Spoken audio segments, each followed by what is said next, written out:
KaraokeBooks. Colonel Chabert. Honoré de Balzac. Translated by Ellen Marriage. Audiobook. There is that old box coat again. This exclamation was made by a lawyer's clerk of the class called in French offices a gutter jumper. A messenger in fact, who at this moment was eating a piece of dry bread with a hearty appetite. He pulled off a morsel of crumb to make into a bullet, and fired it gleefully through the open pane of the window against which he was leaning. The pellet, well aimed, rebounded almost as high as the window, after hitting the hat of a stranger who was crossing the courtyard of a house in the Rue Vivienne, where dwelt Maître Derville, attorney at law. "Come, Simonin, don't play tricks on people, or I will turn you out of doors. However poor a client may be, he is still a man, hang it all," said the head clerk, pausing in the addition of a bill of costs. The lawyer's messenger is commonly, as was Simonin, a lad of 13 or 14, who, in every office, is under the special jurisdiction of the managing clerk, whose errands and billets do keep him employed on his way to carry writs to the bailiffs and petitions to the courts. He is akin to the street boy in his habits, and to the pettifogger by fate. The boy is almost always ruthless, unbroken, unmanageable, a ribald rhymester, impudent, greedy, and idle. And yet, almost all these clerklings have an old mother lodging on some fifth floor with whom they share their pittance of 30 or 40 francs a month. "If he is a man, why do you call him old box coat?" asked Simonin, with the air of a schoolboy who has caught out his master. And he went on eating his bread and cheese, leaning his shoulder against the window jamb, for he rested standing like a cab horse, one of his legs raised and propped against the other, on the toe of his shoe. "What trick can we play that cove?" said the third clerk, whose name was Gadeshel, in a low voice, pausing in the middle of a discourse he was extemporizing in an appeal engrossed by the fourth clerk, of which copies were being made by two neophytes from the provinces. Then he went on improvising. But, in his noble and beneficent wisdom, His Majesty, Louis XVIII, writed at full length, "Hey! Desroches the learned, you, as you engross it," when he resumed the reins of government, understood. What did that old nincompoop ever understand? The high mission to which he had been called by divine providence. A note of admiration and 6 stops.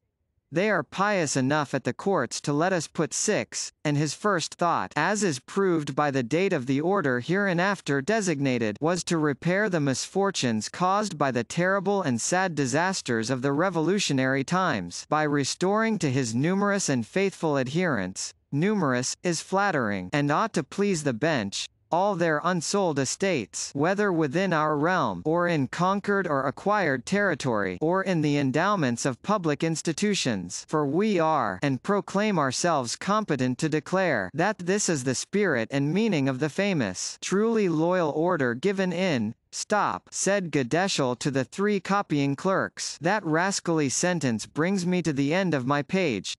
Well," he went on, wetting the back fold of the sheet with his tongue so as to be able to fold back the page of thick stamped paper, "well, if you want to play him a trick, tell him that the master can only see his clients between 2 and 3 in the morning. We shall see if he comes." And Gadeshel took up the sentence he was dictating. "Given in, are you ready?"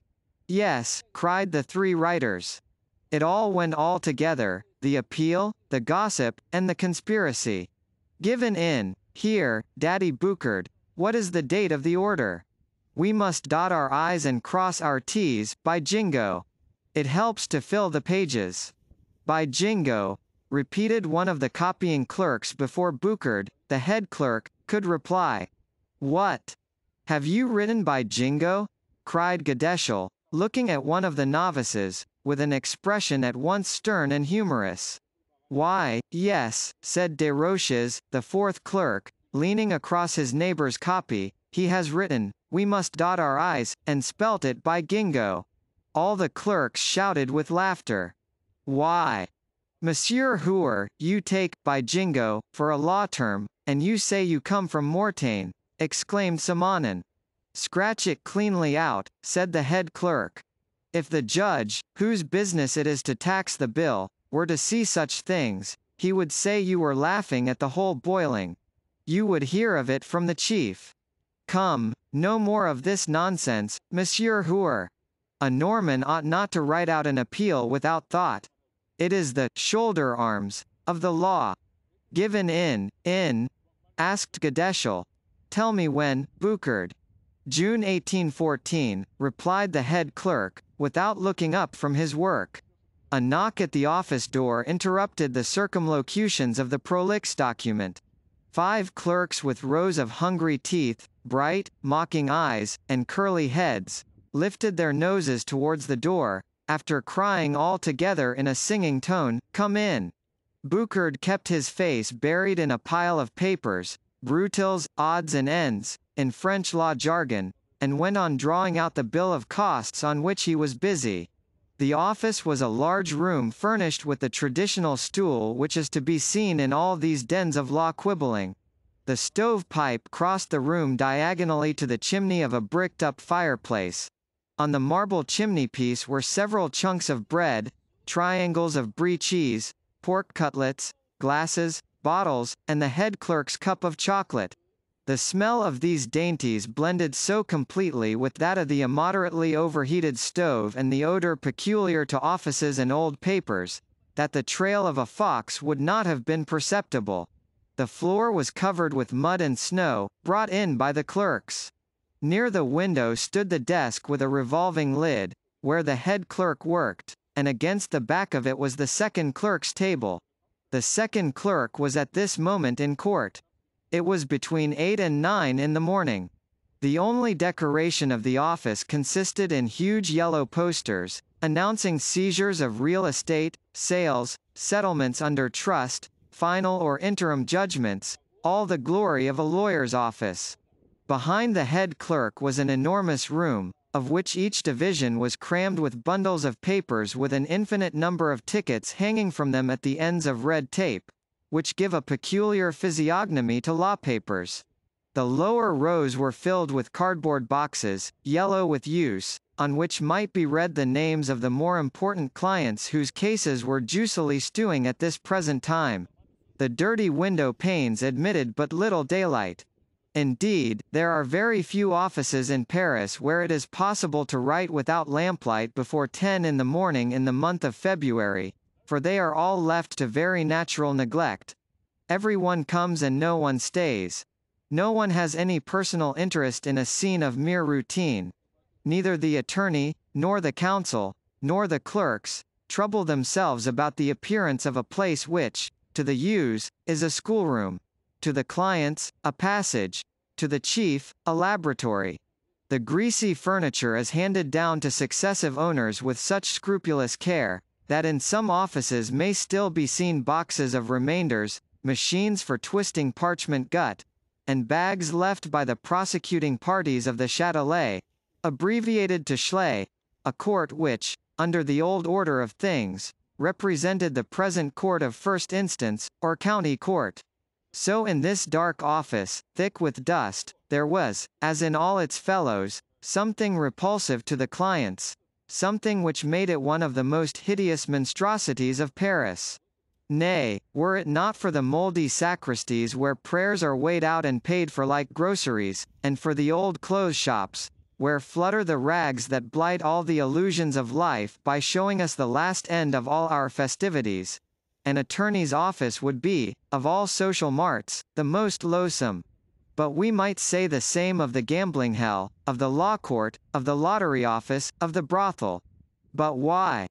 In these places, perhaps, the drama being played in a man's soul makes him indifferent to accessories, which would also account for the single-mindedness of great thinkers and men of great ambitions. Where is my penknife? I am eating my breakfast. You go and be hanged. Here is a blot on the copy. Silence, gentlemen. These various exclamations were uttered simultaneously at the moment when the old client shut the door with the sort of humility which disfigures the movements of a man down on his luck. The stranger tried to smile, but the muscles of his face relaxed as he vainly looked for some symptoms of amenity on the inexorably indifferent faces of the 6 clerks.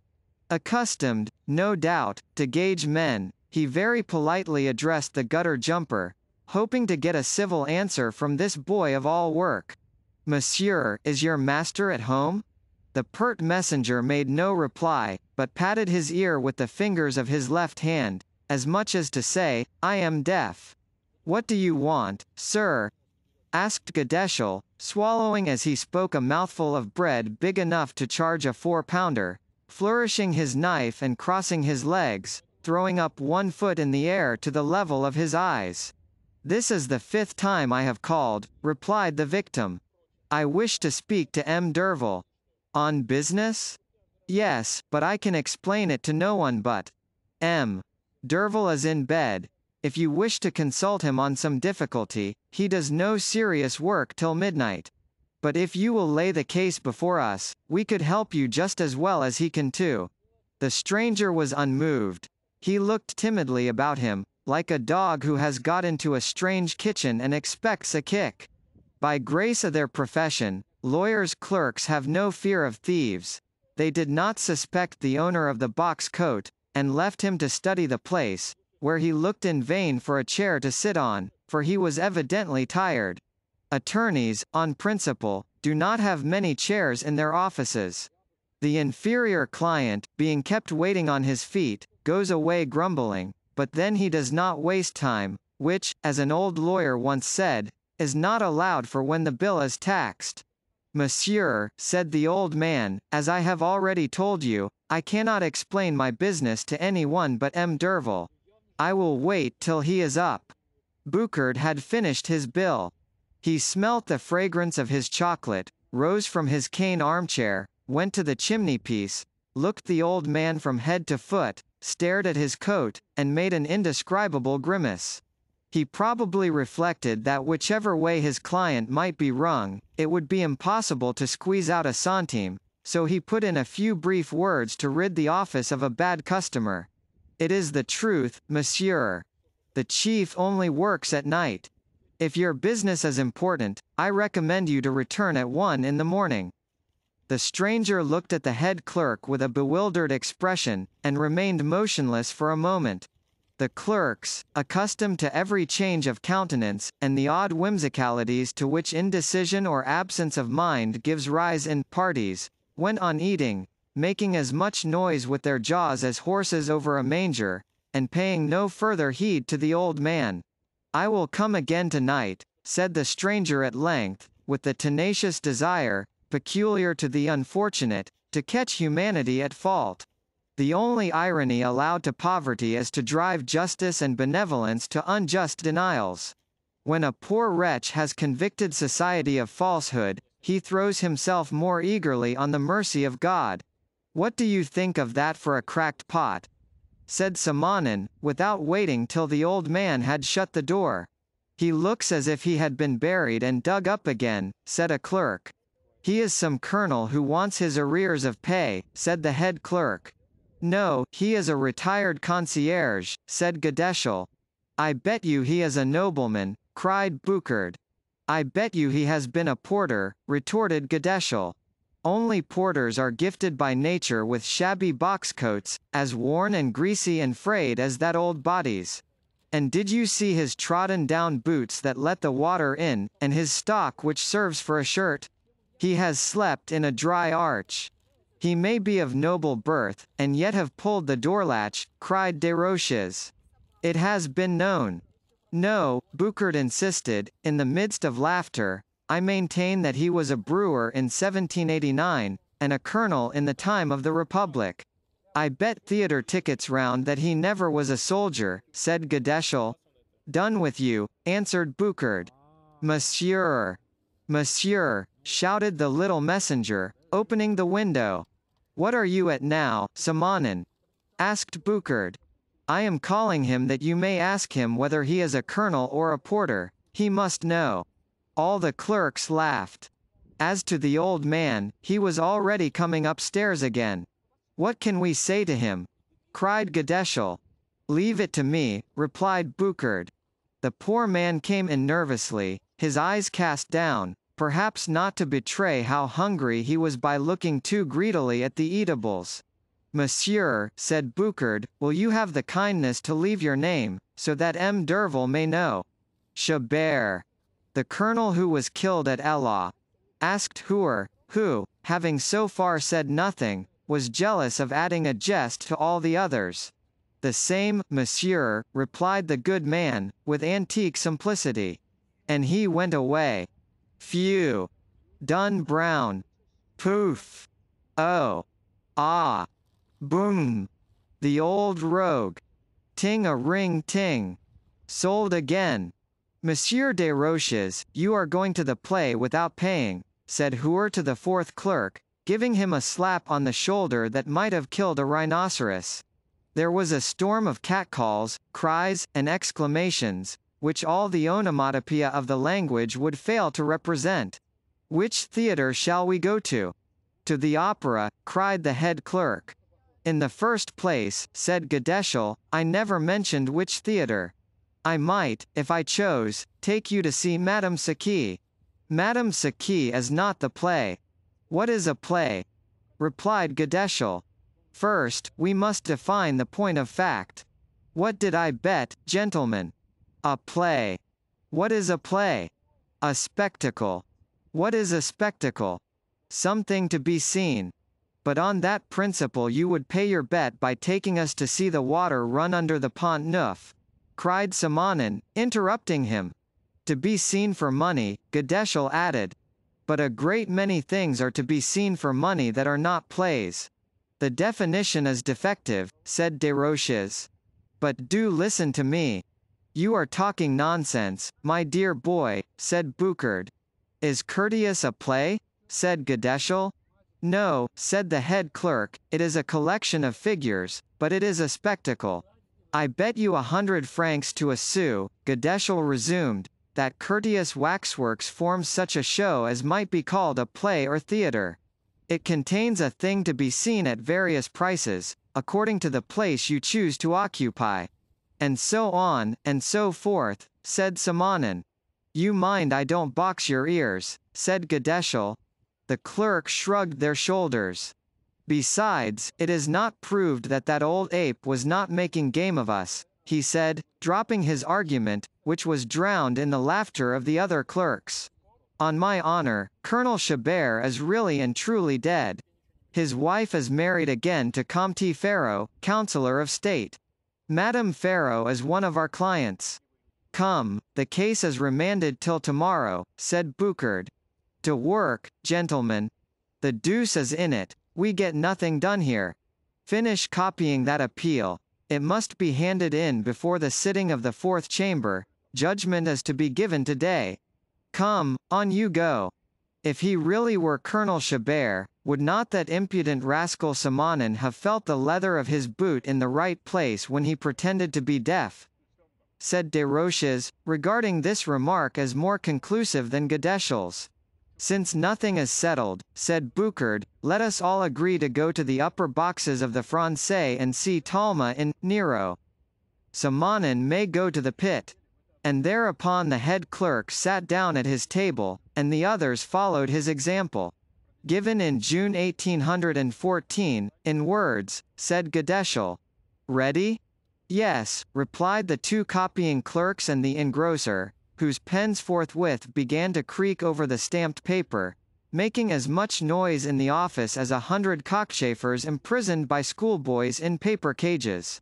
"And we hope that my lords on the bench," the extemporizing clerk went on. "Stop! I must read my sentence through again. I do not understand it myself." 46, that must often happen, and 349s, said Boucard.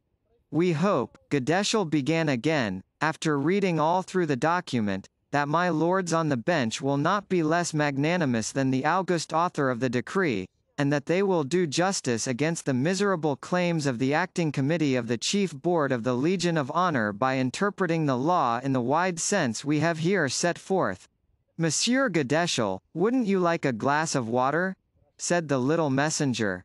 "That imp of a boy," said Boucard. Here, get on your double-soled Shanks mare, take this packet, and spin off to the Invalides. Here set forth, Gadeschel went on. Add in the interest of Madame la Vicomtesse, at full length, de Grandlieu. What? Cried the chief, are you thinking of drawing up an appeal in the case of Vicomtesse de Grandlieu against the Legion of Honor? A case for the office to stand or fall by. You are something like an ass. Have the goodness to put aside your copies and your notes. You may keep all that for the case of Navarreins against the hospitals. It is late. I will draw up a little petition myself, with a due allowance of, and as much, and go to the courts myself. This scene is typical of the thousand delights which, when we look back on our youth, make us say, those were good times. At about 1 in the morning Colonel Chabert, self-styled, knocked at the door of Maître Derville, attorney to the Court of First Instance in the Department of the Seine.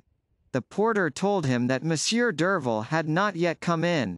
The old man said he had an appointment, and was shown upstairs to the rooms occupied by the famous lawyer, who, notwithstanding his youth, was considered to have one of the longest heads in Paris. Having rung, the distrustful applicant was not a little astonished at finding the head clerk busily arranging in a convenient order on his master's dining-room table the papers relating to the cases to be tried on the morrow. The clerk, not less astonished, bowed to the colonel and begged him to take a seat, which the client did. On my word, monsieur, I thought you were joking yesterday when you named such an hour for an interview, said the old man, with the forced mirth of a ruined man, who does his best to smile. The clerks were joking, but they were speaking the truth too, replied the man, going on with his work. M. Derville chooses this hour for studying his cases, taking stock of their possibilities, arranging how to conduct them, deciding on the line of defense. His prodigious intellect is freer at this hour, the only time when he can have the silence and quiet needed for the conception of good ideas. Since he entered the profession, you are the third person to come to him for a consultation at this midnight hour. After coming in the chief will discuss each case, read everything, spend 4 or 5 hours perhaps over the business, then he will ring for me and explain to me his intentions. In the morning from 10 to 2 he hears what his clients have to say, then he spends the rest of his day in appointments. In the evening he goes into society to keep up his connections. So he has only the night for undermining his cases, ransacking the arsenal of the code, and laying his plan of battle. He is determined never to lose a case. He loves his art. He will not undertake every case, as his brethren do. That is his life, an exceptionally active one. And he makes a great deal of money. As he listened to this explanation, the old man sat silent, and his strange face assumed an expression so bereft of intelligence, that the clerk, after looking at him, thought no more about him. A few minutes later Derville came in evening dress. His head clerk opened the door to him, and went back to finish arranging the papers. The young lawyer paused for a moment in amazement on seeing in the dim light the strange client who awaited him. Colonel Chabert was as absolutely immovable as one of the wax figures in Curtius' collection to which Gadeschel had proposed to treat his fellow clerks. This quiescence would not have been a subject for astonishment if it had not completed the supernatural aspect of the man's whole person. The old soldier was dry and lean. His forehead, intentionally hidden under a smoothly combed wig, gave him a look of mystery. His eyes seemed shrouded in a transparent film. You would have compared them to dingy mother of pearl with a blue iridescence changing in the gleam of the wax lights. His face, pale, livid, and as thin as a knife, if I may use such a vulgar expression, was as the face of the dead. Round his neck was a tight black silk stock. Below the dark line of this rag the body was so completely hidden in shadow that a man of imagination might have supposed the old head was due to some chance play of light and shade, or have taken it for a portrait by Rembrandt, without a frame. The brim of the hat which covered the old man's brow cast a black line of shadow on the upper part of the face. This grotesque effect, though natural, threw into relief by contrast the white furrows, the cold wrinkles, the colorless tone of the corpse-like countenance, and the absence of all movement in the figure, of all fire in the eye, were in harmony with a certain look of melancholy madness, and the deteriorating symptoms characteristic of senility, giving the face an indescribably ill-starred look which no human words could render. But an observer, especially a lawyer, could also have read in this stricken man the signs of deep sorrow, the traces of grief which had worn into this face, as drops of water from the sky falling on fine marble at last destroy its beauty. A physician, an author, or a judge might have discerned a whole drama at the sight of its sublime horror, while the least charm was its resemblance to the grotesques which artists amuse themselves by sketching on a corner of the lithographic stone while chatting with a friend. On seeing the attorney, the stranger started, with the convulsive thrill that comes over a poet when a sudden noise rouses him from a fruitful reverie in silence and at night. The old man hastily removed his hat and rose to bow to the young man. The leather lining of his hat was doubtless very greasy. His wig stuck to it without his noticing it, and left his head bare, showing his skull horribly disfigured by a scar beginning at the nape of the neck and ending over the right eye, a prominent seam all across his head. The sudden removal of the dirty wig which the poor man wore to hide this gash gave the two lawyers no inclination to laugh, so horrible to behold was this riven skull. The first idea suggested by the sight of this old wound was, his intelligence must have escaped through that cut. If this is not Colonel Chabert, he is some thorough-going trooper, thought Boucard. Monsieur, said Derville, to whom have I the honor of speaking? To Colonel Chabert. Which? He who was killed at Eylau, replied the old man. On hearing this strange speech, the lawyer and his clerk glanced at each other, as much as to say, he is mad.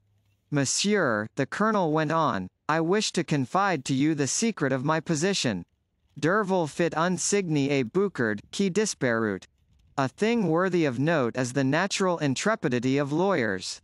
Whether from the habit of receiving a great many persons, or from the deep sense of the protection conferred on them by the law, or from confidence in their missions, they enter everywhere, fearing nothing, like priests and physicians.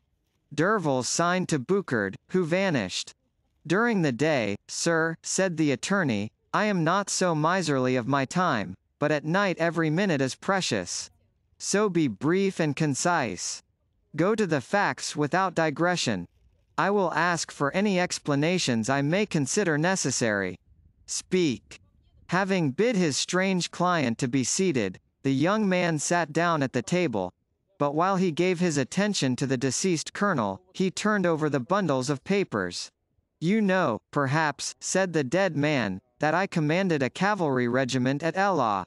I was of important service to the success of Murat's famous charge which decided the victory. Unhappily for me, my death is a historical fact, recorded in Victoires et Conquêtes, where it is related in full detail.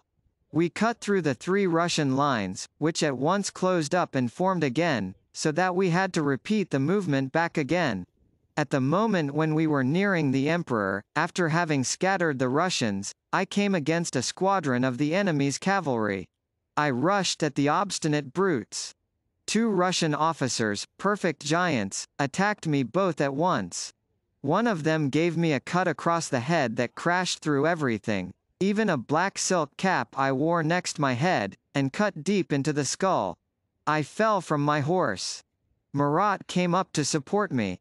He rode over my body, he and all his men, 1,500 of them, there might have been more.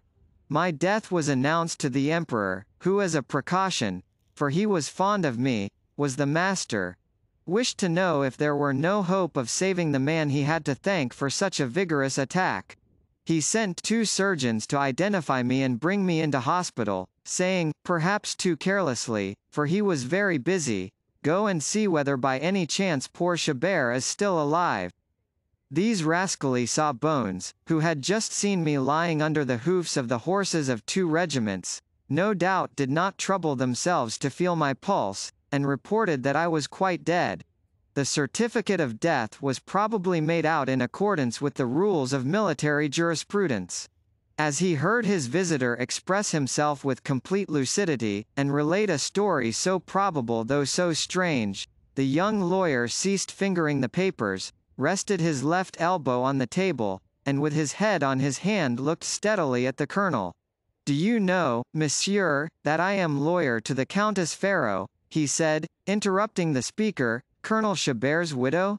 "My wife, yes, monsieur. Therefore, after 100 fruitless attempts to interest lawyers, who have all thought me mad, I made up my mind to come to you. I will tell you of my misfortunes afterwards. For the present, allow me to prove the facts, explaining rather how things must have fallen out rather than how they did occur. Certain circumstances, known, I suppose to no one but the Almighty, compel me to speak of some things as hypothetical. The wounds I had received must presumably have produced tetanus, or have thrown me into a state analogous to that of a disease called, I believe, catalepsy. Otherwise, how is it conceivable that I should have been stripped, as is the custom in time of the war, and thrown into the common grave by the men ordered to bury the dead?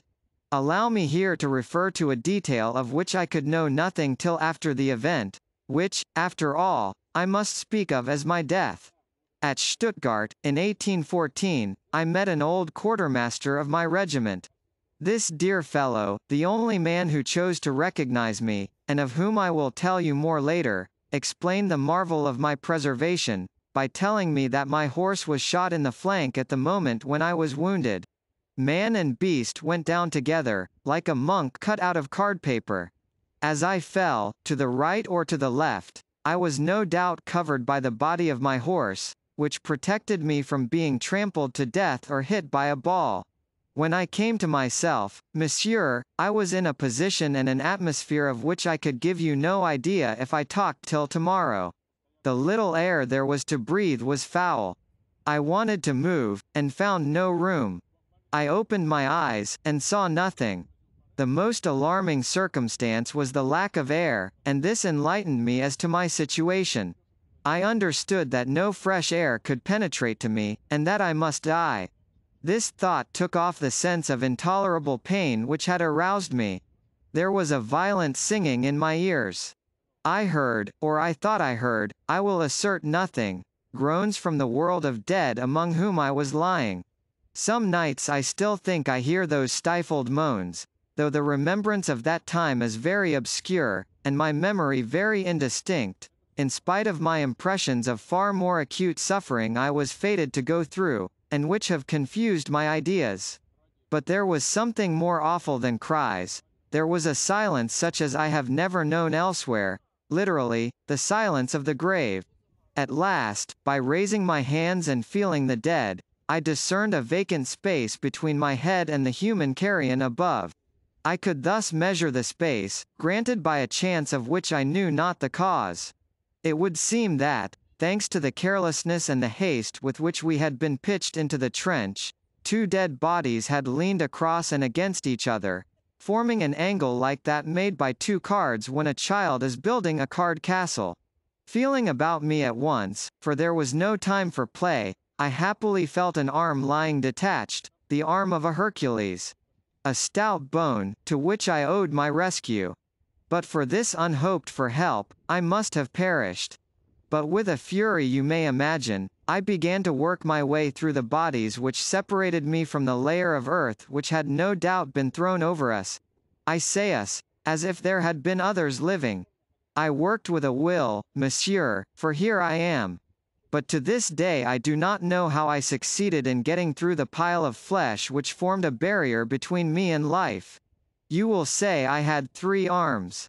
This crowbar, which I used cleverly enough, opened out a little air between the bodies I moved, and I economized my breath.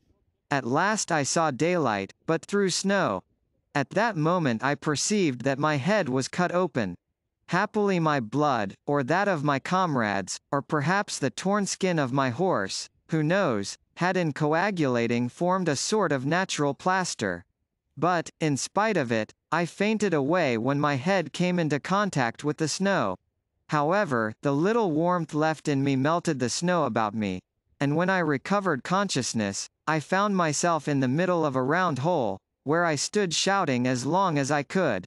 But the sun was rising, so I had very little chance of being heard.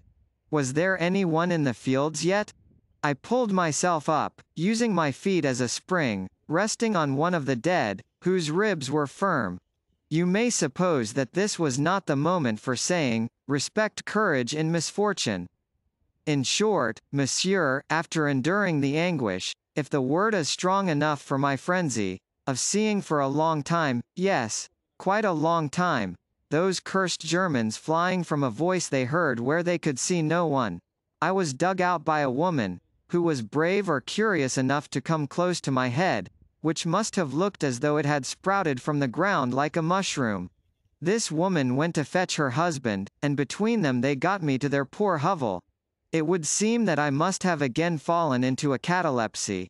Allow me to use the word to describe a state of which I have no idea, but which, from the account given by my hosts, I suppose to have been the effect of that malady. I remained for 6 months between life and death, not speaking, or, if I spoke, talking in delirium. At last, my hosts got me admitted to the hospital at Heilsberg. You will understand, monsieur, that I came out of the womb of the grave as naked as I came from my mother's, so that 6 months afterwards, when I remembered, one fine morning, that I had been Colonel Chabert, and when, on recovering my wits, I tried to exact from my nurse rather more respect than she paid to any poor devil, all my companions in the ward began to laugh.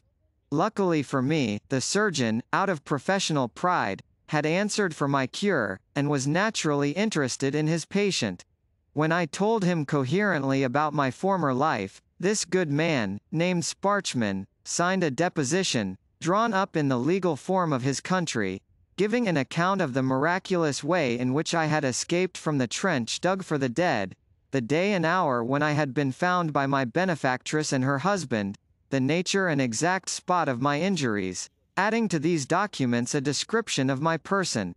Well, monsieur, I have neither these important pieces of evidence, nor the declaration I made before a notary at Heilsberg, with a view to establishing my identity.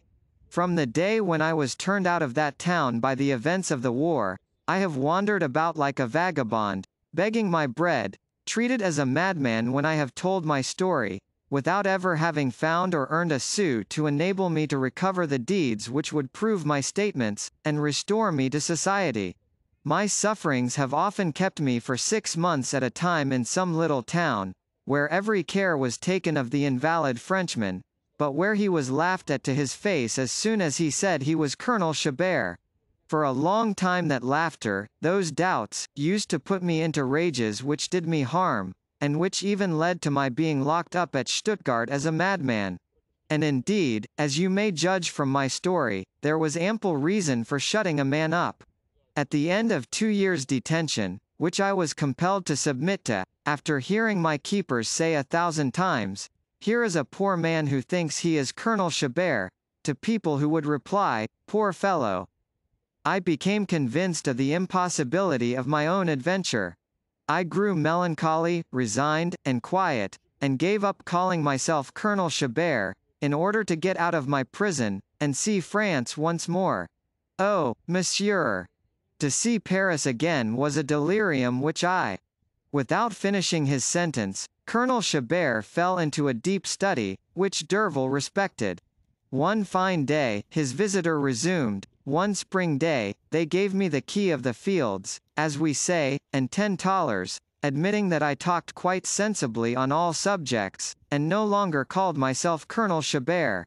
On my honor, at that time, and even to this day, sometimes I hate my name. I wish I were not myself. The sense of my rights kills me. If my illness had but deprived me of all memory of my past life, I could be happy.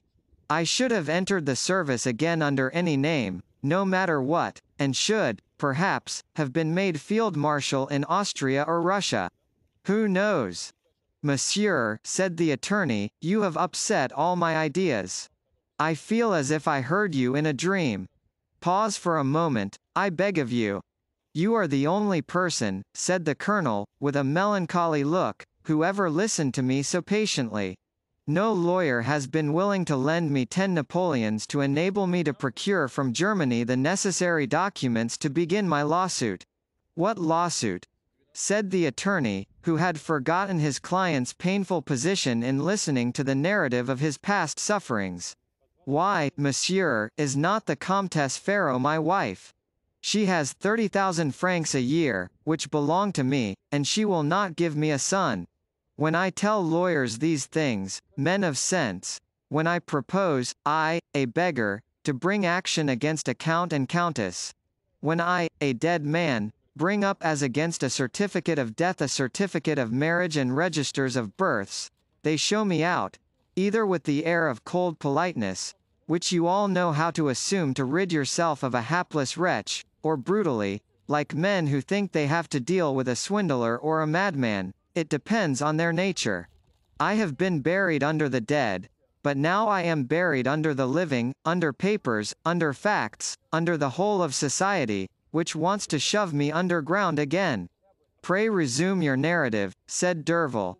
Pray resume it, cried the hapless old man, taking the young lawyer's hand. That is the first polite word I have heard since. The colonel wept. Gratitude choked his voice. The appealing and unutterable eloquence that lies in the eyes, in a gesture, even in silence, entirely convinced Derville, and touched him deeply. Listen, monsieur, said he. I have this evening won 300 francs at cards. I may very well lay out half that sum in making a man happy. I will begin the inquiries and researches necessary to obtain the documents of which you speak, and until they arrive I will give you 5 francs a day. If you are Colonel Chabert, you will pardon the smallness of the loan as it is coming from a young man who has his fortune to make. Proceed. The colonel, as he called himself, sat for a moment motionless and bewildered. The depth of his woes had no doubt destroyed his powers of belief. Though he was eager in pursuit of his military distinction, of his fortune, of himself, perhaps it was in obedience to the inexplicable feeling, the latent germ in every man's heart, to which we owe the experiments of alchemists, the passion for glory, the discoveries of astronomy and of physics, everything which prompts man to expand his being by multiplying himself through deeds or ideas. In his mind the ego was now but a secondary object, just as the vanity of success or the pleasures of winning become dearer to the gambler than the object he has at stake. The young lawyer's words were as a miracle to this man, for 10 years repudiated by his wife, by justice, by the whole social creation. To find in a lawyer's office the 10 gold pieces which had so long been refused him by so many people, and in so many ways. The colonel was like the lady who, having been ill of a fever for 15 years, fancied she had some fresh complaint when she was cured. There are joys in which we have ceased to believe. They fall on us, it is like a thunderbolt, they burn us. The poor man's gratitude was too great to find utterance. To superficial observers he seemed cold, but Derville saw complete honesty under this amazement. A swindler would have found his voice. Where was I? Said the colonel, with the simplicity of a child or of a soldier, for there is often something of the child in a true soldier, and almost always something of the soldier in a child, especially in France. At Stuttgart. You were out of prison, said Derville. You know my wife? Asked the colonel. Yes, said Derville, with a bow. What is she like? Still quite charming. The old man held up his hand, and seemed to be swallowing down some secret anguish with the grave and solemn resignation that is characteristic of men who have stood the ordeal of blood and fire on the battlefield. Monsieur, said he, with a sort of cheerfulness, for he breathed again, the poor colonel. He had again risen from the grave. He had just melted a covering of snow less easily thawed than that which had once before frozen his head. And he drew a deep breath, as if he had just escaped from a dungeon. Monsieur, if I had been a handsome young fellow, none of my misfortunes would have befallen me. Women believe in men when they flavor their speeches with the word love. They hurry then, they come, they go, they are everywhere at once. They intrigue, they assert facts, they play the very devil for a man who takes their fancy. But how could I interest a woman? I had a face like a requiem. I was dressed like a sans culotte. I was more like an Esquimaux than a Frenchman. I, who had formerly been considered one of the smartest of fops in 1799. I, Chabert, Count of the Empire. Well, on the very day when I was turned out into the streets like a dog, I met the quartermaster of whom I just now spoke. This old soldier's name was Boutin. The poor devil and I made the queerest pair of broken-down hacks I ever set eyes on. I met him out walking, but though I recognized him, he could not possibly guess who I was. We went into a tavern together. In there, when I told him my name, Boutin's mouth opened from ear to ear in a roar of laughter, like the bursting of a mortar. That mirth, monsieur, was one of the keenest pangs I have known. It told me without disguise how great were the changes in me. I was, then, unrecognizable even to the humblest and most grateful of my former friends. I had once saved Boutin's life, but it was only the repayment of a debt I owed him. I need not tell you how he did me this service. It was at Ravenna, in Italy. The house where Boutin prevented my being stabbed was not extremely respectable. At that time I was not a colonel, but, like Boutin himself, a common trooper. Happily there were certain details of this adventure which could be known only to us two, and when I recalled them to his mind his incredulity diminished. I then told him the story of my singular experiences. Although my eyes and my voice, he told me, were strangely altered, although I had neither hair, teeth, nor eyebrows, and was as colorless as an albino, he at last recognized his colonel in the beggar, after 1,000 questions, which I answered triumphantly. He related his adventures. They were not less extraordinary than my own. He had lately come back from the frontiers of China, which he had tried to cross after escaping from Siberia. He told me of the catastrophe of the Russian campaign, and of Napoleon's first abdication. That news was one of the things which caused me most anguish. We were two curious derelicts, having been rolled over the globe as pebbles are rolled by the ocean when storms bear them from shore to shore. Between us we had seen Egypt, Syria, Spain, Russia, Holland, Germany, Italy and Dalmatia, England, China, Tartary, Siberia. The only thing wanting was that neither of us had been to America or the Indies. Finally, Boutin, who still was more locomotive than I, undertook to go to Paris as quickly as might be to inform my wife of the predicament in which I was. I wrote a long letter full of details to Madame Chabert. That, monsieur, was the fourth. If I had had any relations, perhaps nothing of all this might have happened, but, to be frank with you, I am but a workhouse child, a soldier, whose sole fortune was his courage, whose sole family is mankind at large, whose country is France, whose only protector is the Almighty. Nay, I am wrong. I had a father, the Emperor. Ah! If he were but here, the dear man! If he could see his Chabert, as he used to call me, in the state in which I am now, he would be in a rage. What is to be done? Our sun is set, and we are all out in the cold now. After all, political events might account for my wife's silence. Boutin set out. He was a lucky fellow. He had 2 bears, admirably trained, which brought him in a living. I could not go with him. The pain I suffered forbade my walking long stages.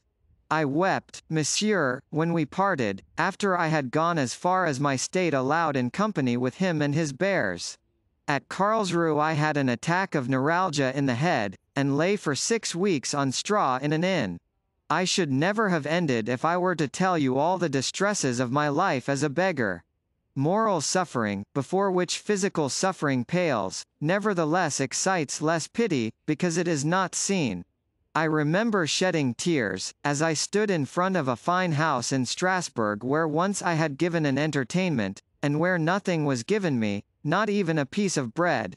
Having agreed with Boutin on the road I was to take, I went to every post office to ask if there were a letter or some money for me. I arrived at Paris without having found either. What despair I had been forced to endure! Boutin must be dead, I told myself, and in fact the poor fellow was killed at Waterloo. I heard of his death later, and by mere chance. His errand to my wife had, of course, been fruitless. At last I entered Paris, with the Cossacks. To me this was grief on grief. On seeing the Russians in France, I quite forgot that I had no shoes on my feet nor money in my pocket. Yes, monsieur, my clothes were in tatters. The evening before I reached Paris I was obliged to bivouac in the woods of clay. The chill of the night air no doubt brought on an attack of some nameless complaint which seized me as I was crossing the Faubourg Saint-Martin. I dropped almost senseless at the door of an ironmonger's shop. When I recovered I was in a bed in the Hôtel Dieu. There I stayed very contentedly for about a month. I was then turned out. I had no money, but I was well, and my feet were on the good stones of Paris. With what delight and haste did I make my way to the Rue du Mont Blanc, where my wife should be living in a house belonging to me. Bah! The Rue du Mont Blanc was now the Rue de la Chaussée d'Antin. I could not find my house, it had been sold and pulled down. Speculators had built several houses over my gardens. Not knowing that my wife had married M. Farrow, I could obtain no information. At last I went to the house of an old lawyer who had been in charge of my affairs. This worthy man was dead, after selling his connection to a younger man. This gentleman informed me, to my great surprise, of the administration of my estate, the settlement of the moneys, of my wife's marriage, and the birth of her 2 children. When I told him that I was Colonel Chabert, he laughed so heartily that I left him without saying another word. My detention at Stuttgart had suggested possibilities of Charenton, and I determined to act with caution. Then, monsieur, knowing where my wife lived, I went to her house, my heart high with hope. Well, said the colonel, with a gesture of concentrated fury, when I called under an assumed name I was not admitted, and on the day when I used my own I was turned out of doors. To see the Countess come home from a ball or the play in the early morning, I have sat whole nights through, crouching close to the wall of her gateway. My eyes pierced the depths of the carriage, which flashed past me with the swiftness of lightning, and I caught a glimpse of the woman who is my wife and no longer mine. Oh, from that day I have lived for vengeance, cried the old man in a hollow voice, and suddenly standing up in front of Derville. She knows that I am alive. Since my return she has had 2 letters written with my own hand. She loves me no more. I know not whether I love or hate her. I long for her and curse her by turns. To me she owes all her fortune, all her happiness. Well, she has not sent me the very smallest pittance. Sometimes I do not know what will become of me. With these words the veteran dropped onto his chair again and remained motionless. Derville sat in silence, studying his client. It is a serious business, he said at length, mechanically. Even granting the genuineness of the documents to be procured from Heilsberg, it is not proved to me that we can at once win our case. It must go before 3 tribunals in succession. I must think such a matter over with a clear head. It is quite exceptional. Oh, said the colonel, coldly, with a haughty jerk of his head, if I fail, I can die, but not alone. The feeble old man had vanished. The eyes were those of a man of energy, lighted up with the spark of desire and revenge. We must perhaps compromise, said the lawyer. Compromise, echoed Colonel Chabert. Am I dead, or am I alive? I hope, monsieur, the attorney went on, that you will follow my advice. Your cause is mine. You will soon perceive the interest I take in your situation, almost unexampled in judicial records. For the moment I will give you a letter to my notary, who will pay to your order 50 francs every 10 days. It would be unbecoming for you to come here to receive alms. If you are Colonel Chabert, you ought to be at no man's mercy. I shall record these advances as a loan. You have estates to recover, you are rich. This delicate compassion brought tears to the old man's eyes. Derville rose hastily, for it was perhaps not correct for a lawyer to show emotion. He went into the adjoining room, and came back with an unsealed letter, which he gave to the colonel. When the poor man held it in his hand, he felt through the paper 2 gold pieces. "Will you be good enough to describe the documents, and tell me the name of the town, and in what kingdom?" said the lawyer. The colonel dictated the information, and verified the spelling of the names of places. Then he took his hat in one hand, looked at Derville, and held out the other, a horny hand, saying with much simplicity, "On my honor, sir, after the emperor, you are the man to whom I shall owe most. You are a splendid fellow." The attorney clapped his hand into the colonel's, saw him to the stairs, and held a light for him. "Boucard," said Derville to his head clerk, "I have just listened to a tale that may cost me 25 louis. If I am robbed, I shall not regret the money, for I shall have seen the most consummate actor of the day." When the colonel was in the street and close to a lamp, he took the 2 20-franc pieces out of the letter and looked at them for a moment under the light. It was the first gold he had seen for 9 years. "I may smoke cigars," he said to himself. About 3 months after this interview, at night, in Derville's room, the notary commissioned to advance the half-pay on Derville's account to his eccentric client, came to consult the attorney on a serious matter, and began by begging him to refund the 600 francs that the old soldier had received. "Are you amusing yourself with pensioning the old army?" said the notary, laughing. A young man named Crottat, who had just bought up the office in which he had been head clerk, his chief having fled in consequence of a disastrous bankruptcy.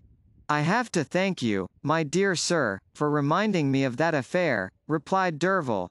"My philanthropy will not carry me beyond 25 louis. I have, I fear, already been the dupe of my patriotism." As Derville finished the sentence, he saw on his desk the papers his head clerk had laid out for him. His eye was struck by the appearance of the stamps, long, square, and triangular, in red and blue ink, which distinguished a letter that had come through the Prussian, Austrian, Bavarian, and French post offices. "Aha!" said he with a laugh, "here is the last act of the comedy. Now we shall see if I have been taken in." He took up the letter and opened it, but he could not read it, it was written in German. "Boucard, go yourself and have this letter translated, and bring it back immediately," said Derville, half opening his study door, and giving the letter to the head clerk. The notary at Berlin, to whom the lawyer had written, informed him that the documents he had been requested to forward would arrive within a few days of this note announcing them. They were, he said, all perfectly regular and duly witnessed, and legally stamped to serve as evidence in law. He also informed him that almost all the witnesses to the facts recorded under these affidavits were still to be found at Eylau, in Prussia, and that the woman to whom M. le Comte Chabert owed his life was still living in a suburb of Heilsberg. "This looks like business," cried Derville, when Boucard had given him the substance of the letter. "But look here, my boy," he went on, addressing the notary, "I shall want some information which ought to exist in your office. Was it not that old rascal Rogan?" "We will say that unfortunate, that ill-used Rogan," interrupted Alexander Crottat with a laugh. "Well, was it not that ill-used man who has just carried off 800,000 francs of his client's money, and reduced several families to despair, who effected the settlement of Chabert's estate? I fancy I have seen that in the documents in our case of Pharaoh." "Yes," said Crottat. "It was when I was third clerk. I copied the papers and studied them thoroughly. Rose Chapitel, wife and widow of Hyacinth, called Chabert, Count of the Empire, Grand Officer of the Legion of Honor. They had married without settlement, thus, they held all the property in common. To the best of my recollections, the personalty was about 600,000 francs. Before his marriage, Colonel Chabert had made a will in favor of the hospitals of Paris, by which he left them 1/4 of the fortune he might possess at the time of his decease, the state to take the other quarter. The will was contested, there was a forced sale, and then a division, for the attorneys went at a pace. At the time of the settlement the monster who was then governing France handed over to the widow, by special decree, the portion bequeathed to the treasury. Quote, so that Comte Chabert's personal fortune was no more than 300,000 francs? Consequently so it was, old fellow, said Crottat. You lawyers sometimes are very clear-headed, though you are accused of false practices in pleading for one side or the other. Quote, Colonel Chabert, whose address was written at the bottom of the first receipt he had given the notary, was lodging in the Faubourg Saint-Marceau, Rue du Petit Banquier, with an old quartermaster of the Imperial Guard, now a cowkeeper, named Verganayo. Having reached the spot, Derville was obliged to go on foot in search of his client, for his coachman declined to drive along an unpaved street, where the ruts were rather too deep for cab wheels. Looking about him on all sides, the lawyer at last discovered at the end of the street nearest to the boulevard, between two walls built of bones and mud, two shabby stone gate posts, much knocked about by carts, in spite of two wooden stumps that served as blocks. These posts supported a crossbeam with a penthouse coping of tiles, and on the beam, in red letters, were the words, Verganayo, Dairyman. To the right of this inscription were some eggs, to the left a cow, all painted in white. The gate was open, and no doubt remained open all day.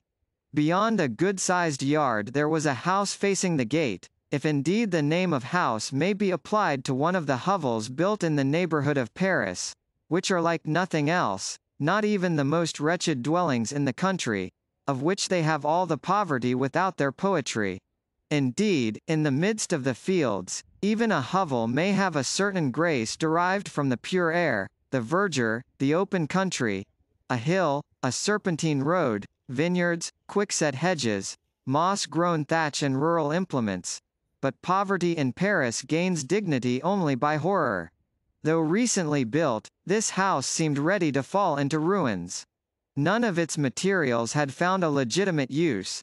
They had been collected from the various demolitions which are going on every day in Paris. On a shutter made of the boards of a shop sign Derville read the words, Fancy Goods. The windows were all mismatched and grotesquely placed. The ground floor, which seemed to be the habitable part, was on one side raised above the soil, and on the other sunk in the rising ground. Between the gate and the house lay a puddle full of stable litter, into which flowed the rain-water and house waste. The back wall of this frail construction, which seemed rather more solidly built than the rest, supported a row of barred hutches, where rabbits bred their numerous families. To the right of the gate was the cow-house, with a loft above for fodder. It communicated with the house through the dairy. To the left was a poultry yard, with a stable and pig-styes, the roofs finished, like that of the house, with rough deal boards nailed so as to overlap, and shabbily thatched with rushes. Like most of the places where the elements of the huge meal daily devoured by Paris are every day prepared, the yard Derville now entered showed traces of the hurry that comes of the necessity for being ready at a fixed hour. The large pot-bellied tin cans in which milk is carried, and the little pots for cream, were flung pell-mell at the dairy door, with their linen-covered stoppers. The rags that were used to clean them, fluttered in the sunshine, riddled with holes, hanging to strings fastened to poles. The placid horse, of a breed known only to milkwomen, had gone a few steps from the cart, and was standing in front of the stable, the door being shut. A goat was munching the shoots of a starved and dusty vine that clung to the cracked yellow wall of the house. A cat, squatting on the cream jars, was licking them over. The fowls, scared by Derville's approach, scuttered away screaming, and the watchdog barked. And the man who decided the victory at Eylau is to be found here, said Derville to himself, as his eyes took in at a glance the general effect of the squalid scene. The house had been left in charge of 3 little boys. One, who had climbed to the top of the cart loaded with hay, was pitching stones into the chimney of a neighboring house, in the hope that they might fall into a saucepan. Another was trying to get a pig into a cart, to hoist it by making the whole thing tilt. When Derville asked them if M. Chabert lived there, neither of them replied, but all three looked at him with a sort of bright stupidity, if I may combine those two words. Derville repeated his questions, but without success. Provoked by the saucy cunning of these three imps, he abused them with the sort of pleasantry which young men think they have the right to address to little boys, and they broke the silence with a hoarse laugh. Then Derville was angry. The colonel, hearing him, now came out of the little low room, close to the dairy, and stood on the threshold of his doorway with indescribable military coolness. He had in his mouth a very finely colored pipe, a technical phrase to a smoker, a humble, short clay pipe of the kind called brûle quelle. He lifted the peak of a dreadfully greasy cloth cap, saw Derville, and came straight across the midden to join his benefactor the sooner, calling out in friendly tones to the boys, "Silence in the ranks!" The children at once kept a respectful silence, which showed the power the old soldier had over them. "Why did you not write to me?" he said to Derville. "Go along by the cowhouse. There, the path is paved there," he exclaimed, seeing the lawyer's hesitancy, for he did not wish to wet his feet in the manure heap. Jumping from one dry spot to another, Derville reached the door by which the colonel had come out. Chabert seemed but ill-pleased at having to receive him in the bedroom he occupied, and, in fact, Derville found but one chair there. The colonel's bed consisted of some trusses of straw, over which his hostess had spread 2 or 3 of those old fragments of carpet, picked up heaven knows where, which milk women use to cover the seats of their carts. The floor was simply the trodden earth. The walls, sweating saltpetre, green with mold, and full of cracks, were so excessively damp that on the side where the colonel's bed was a reed mat had been nailed. The famous box coat hung on a nail. 2 pairs of old boots lay in a corner. There was not a sign of linen. On the worm-eaten table the Bulletins de la Grande Armée, reprinted by Plancher, lay open, and seemed to be the colonel's reading. His countenance was calm and serene in the midst of this squalor. His visit to Derville seemed to have altered his features. The lawyer perceived in them traces of a happy feeling, a particular gleam set there by hope. "Does the smell of the pipe annoy you?" he said, placing the dilapidated straw-bottomed chair for his lawyer. "But, Colonel, you are dreadfully uncomfortable here." The speech was wrung from Derville by the distrust natural to lawyers, and the deplorable experience which they derive early in life from the appalling and obscure tragedies at which they look on. "Here," said he to himself, "is a man who has of course spent my money in satisfying a trooper's 3 theological virtues, play, wine, and women. Quote, to be sure, monsieur, we are not distinguished for luxury here. It is a camp lodging, tempered by friendship, but," and the soldier shot a deep glance at the man of law, "I have done no one wrong. I have never turned my back on anybody, and I sleep in peace." Derville reflected that there would be some want of delicacy in asking his client to account for the sums of money he had advanced, so he merely said, "But why would you not come to Paris, where you might have lived as cheaply as you do here, but where you would have been better lodged?" Quote, "Why," replied the colonel, "the good folks with whom I am living had taken me in and fed me gratis for a year. How could I leave them just when I had a little money? Besides, the father of those 3 pickles is an old Egyptian. An Egyptian. We give that name to the troopers who came back from the expedition into Egypt, of which I was one. Not merely are all who get back brothers. Virginio was in my regiment. We have shared a draught of water in the desert, and besides, I have not yet finished teaching his brats to read." Quote, "He might have lodged you better for your money," said Derville. "Bah," said the colonel, "his children sleep on the straw as I do. He and his wife have no better bed. They are very poor, you see. They have taken a bigger business than they can manage. But if I recover my fortune. However, it does very well. Colonel, tomorrow or the next day, I shall receive your papers from Heilsberg. The woman who dug you out is still alive. Curse the money. To think I haven't got any, he cried, flinging his pipe on the ground. Now, a well-colored pipe is to a smoker a precious possession, but the impulse was so natural, the emotion so generous, that every smoker, and the excise office itself, would have pardoned this crime of treason to tobacco. Perhaps the angels may have picked up the pieces. Colonel, it is an exceedingly complicated business, said Derville as they left the room to walk up and down in the sunshine. To me, said the soldier, it appears exceedingly simple. I was thought to be dead, and here I am. Give me back my wife and my fortune. Give me the rank of general, to which I have a right, for I was made colonel of the Imperial Guard the day before the Battle of Eylau. Things are not done so in the legal world, said Derville. Listen to me. You are Colonel Chabert, I am glad to think it, but it has to be proved judicially to persons whose interest it will be to deny it. Hence, your papers will be disputed. That contention will give rise to 10 or 12 preliminary inquiries. Every question will be sent under contradiction up to the Supreme Court, and give rise to so many costly suits, which will hang on for a long time, however eagerly I may push them. Your opponents will demand an inquiry, which we cannot refuse, and which may necessitate the sending of a commission of investigation to Prussia. But even if we hope for the best, supposing that justice should at once recognize you as Colonel Chabert, can we know how the questions will be settled that will arise out of the very innocent bigamy committed by the Comtesse Ferraud? In your case, the point of law is unknown to the code, and can only be decided as a point in equity, as a jury decides in the delicate cases presented by the social eccentricities of some criminal prosecutions. Now, you had no children by your marriage. M. la Comte Ferraud has two.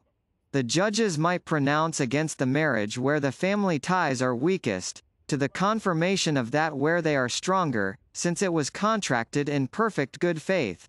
Would you be in a very becoming moral position if you insisted, at your age, and in your present circumstances, in resuming your rights over a woman who no longer loves you? You will have both your wife and her husband against you, two important persons who might influence the bench. Thus, there are many elements which would prolong the case. You will have time to grow old in the bitterest regrets. Quote, and my fortune? Do you suppose you had a fine fortune? Had I not 30,000 francs a year? My dear Colonel, in 1799 you made a will before your marriage, leaving 1/4 of your property to hospitals. That is true. Quote, well, when you were reported dead, it was necessary to make a valuation, and have a sale, to give this quarter away. Your wife was not particular about honesty as to the poor. The valuation, in which she no doubt took care not to include the ready money or jewelry, or too much of the plate, and in which the furniture would be estimated at 2/3 of its actual cost, either to benefit her, or to lighten the succession duty, and also because a valuer can be held responsible for the declared value. The valuation thus made stood at 600,000 francs. Your wife had a right of half for her share. Everything was sold and bought in by her. She got something out of it all, and the hospitals got their 75,000 francs. Then, as the remainder went to the state, since you had made no mention of your wife in your will, the emperor restored to your widow by decree the residue which would have reverted to the exchequer. So, now, what can you claim? 300,000 francs, no more, and minus the costs. And you call that justice? Said the colonel, in dismay. Why, certainly.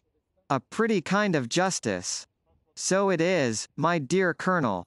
You see, that what you thought so easy is not so. Madame Ferraud might even choose to keep the sum given to her by the emperor. But she was not a widow. The decree is utterly void. I agree with you. But every case can get a hearing. Listen to me. I think that under these circumstances a compromise would be both for her and for you the best solution of the question. You will gain by it a more considerable sum than you can prove a right to. That would be to sell my wife. Quote, With 24,000 francs a year you could find a woman who, in the position in which you are, would suit you better than your own wife, and make you happier. I propose going this very day to see the Comtesse Ferraud and sounding the ground, but I would not take such a step without giving you due notice. Let us go together. What, just as you are? Said the lawyer. No, my dear Colonel, no. You might lose your case on the spot. Quote. Can I possibly gain it? On every count, replied Derville. But, my dear Colonel Chabert, you overlook one thing. I am not rich, the price of my connection is not wholly paid up. If the bench should allow you a maintenance, that is to say, a sum advanced on your prospects, they will not do so till you have proved that you are Comte Chabert, Grand Officer of the Legion of Honor. To be sure, I am a Grand Officer of the Legion of Honor. I had forgotten that, said he simply. Well, until then, Derville went on, will you not have to engage pleaders, to have documents copied, to keep the underlings of the law going, and to support yourself? The expenses of the preliminary inquiries will, at a rough guess, amount to 10 or 12,000 francs. I have not so much to lend you. I am crushed as it is by the enormous interest I have to pay on the money I borrowed to buy my business. And you? Where can you find it? Quote. Large tears gathered in the poor veteran's faded eyes, and rolled down his withered cheeks. This outlook of difficulties discouraged him. The social and the legal world weighed on his breast like a nightmare. I will go to the foot of the Vendôme column, he cried. I will call out, I am Colonel Chabert who rode through the Russian square at Eylau. The statue, he will know me. And you will find yourself in Charenton. At this terrible name the soldiers' transports collapsed. And will there be no hope for me at the Ministry of War? The War Office, said Derville. Well, go there, but take a formal legal opinion with you, nullifying the certificate of your death. The government offices would be only too glad if they could annihilate the men of the Empire. Quote. The colonel stood for a while, speechless, motionless, his eyes fixed, but seeing nothing, sunk in bottomless despair. Military justice is ready and swift. It decides with Turk-like finality, and almost always rightly. This was the only justice known to Chabert. As he saw the labyrinth of difficulties into which he must plunge, and how much money would be required for the journey, the poor old soldier was mortally hit in that power peculiar to man, and called the will. He thought it would be impossible to live as party to a lawsuit. It seemed 1,000 times simpler to remain poor and a beggar, or to enlist as a trooper if any regiment would pass him. His physical and mental sufferings had already impaired his bodily health in some of the most important organs.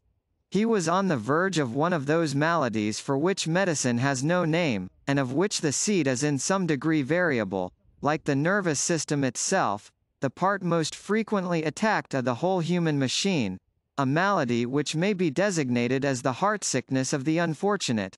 However serious this invisible but real disorder might already be, it could still be cured by a happy issue.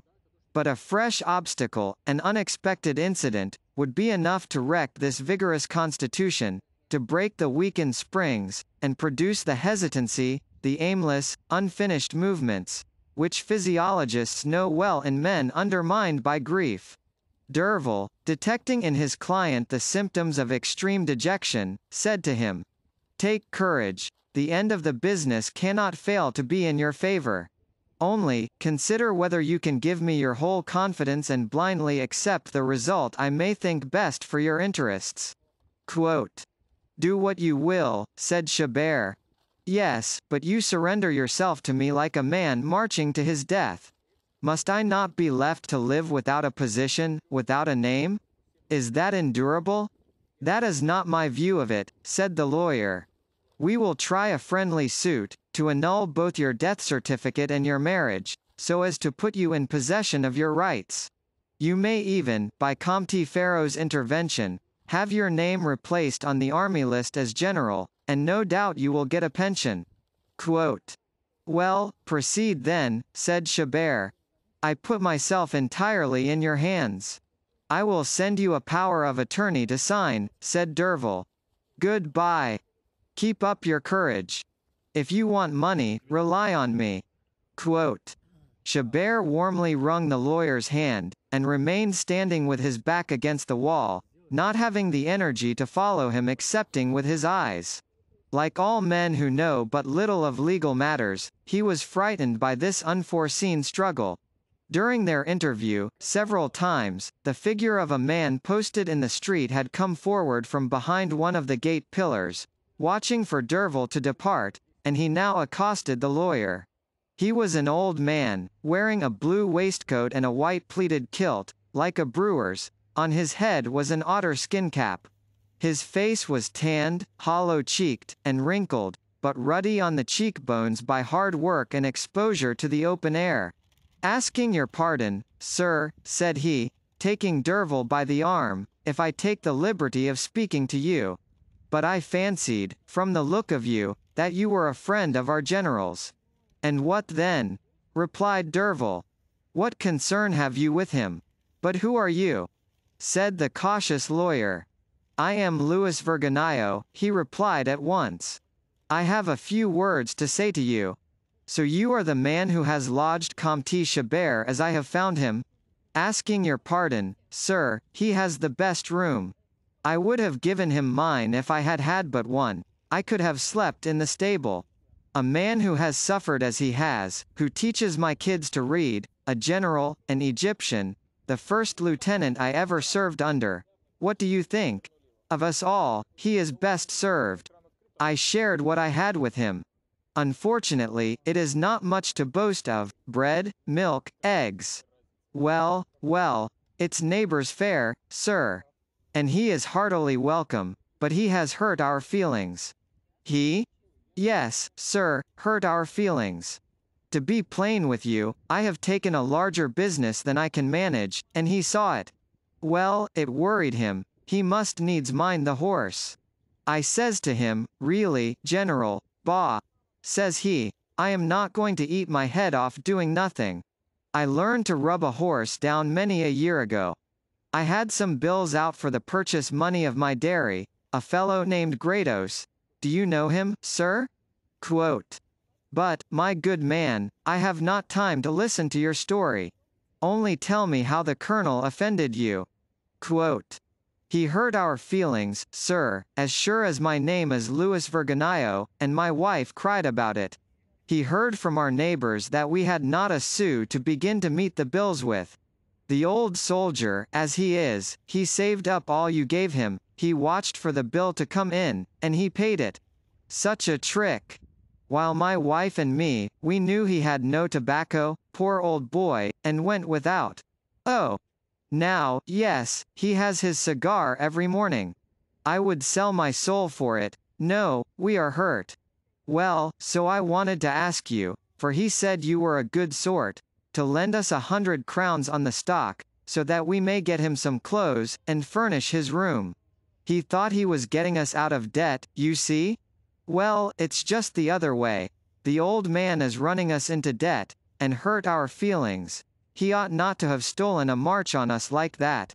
And we his friends, too. On my word as an honest man, as sure as my name is Louis Verganayo, I would sooner sell up and enlist than fail to pay you back your money. Derville looked at the dairyman, and stepped back a few paces to glance at the house, the yard, the manure pool, the cow-house, the rabbits, the children. On my honor, I believe it is characteristic of virtue to have nothing to do with riches, thought he. All right, you shall have your 100 crowns, and more. But I shall not give them to you. The colonel will be rich enough to help, and I will not deprive him of the pleasure. And will that be soon? Why, yes. Ah, dear God! How glad my wife will be. And the cowkeeper's tanned face seemed to expand. Now, said Derville to himself, as he got into his cab again, let us call on our opponent. We must not show our hand, but try to see hers, and win the game at one stroke. She must be frightened. She is a woman. Now, what frightens women most? A woman is afraid of nothing but. and he set to work to study the Countess' position, falling into one of those brown studies to which great politicians give themselves up when concocting their own plans and trying to guess the secrets of a hostile cabinet. Are not attorneys, in a way, statesmen in charge of private affairs? The Count was promised the restitution of his title, of such of his estates as had not been sold, and he was shown in perspective a place in the ministry or as senator. The emperor fell. At the time of Comte Chabert's death, M. Ferro was a young man of 26, without a fortune, of pleasing appearance, who had had his successes, and whom the Faubourg Saint-Germain had adopted as doing it credit. But Madame la Comtesse Chabert had managed to turn her share of her husband's fortune to such good account that, after 18 months of widowhood, she had about 40,000 francs a year. Her marriage to the young count was not regarded as news in the circles of the Faubourg Saint-Germain. Napoleon, approving of this union, which carried out his idea of fusion, restored to Madame Chabert the money falling to the exchequer under her husband's will. But Napoleon's hopes were again disappointed.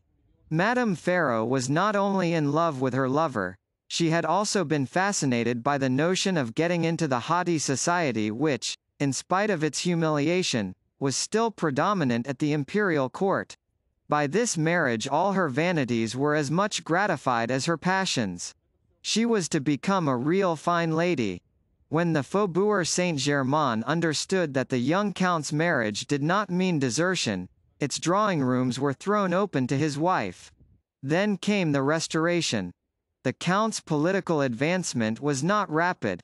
He understood the exigencies of the situation in which Louis XVIII found himself.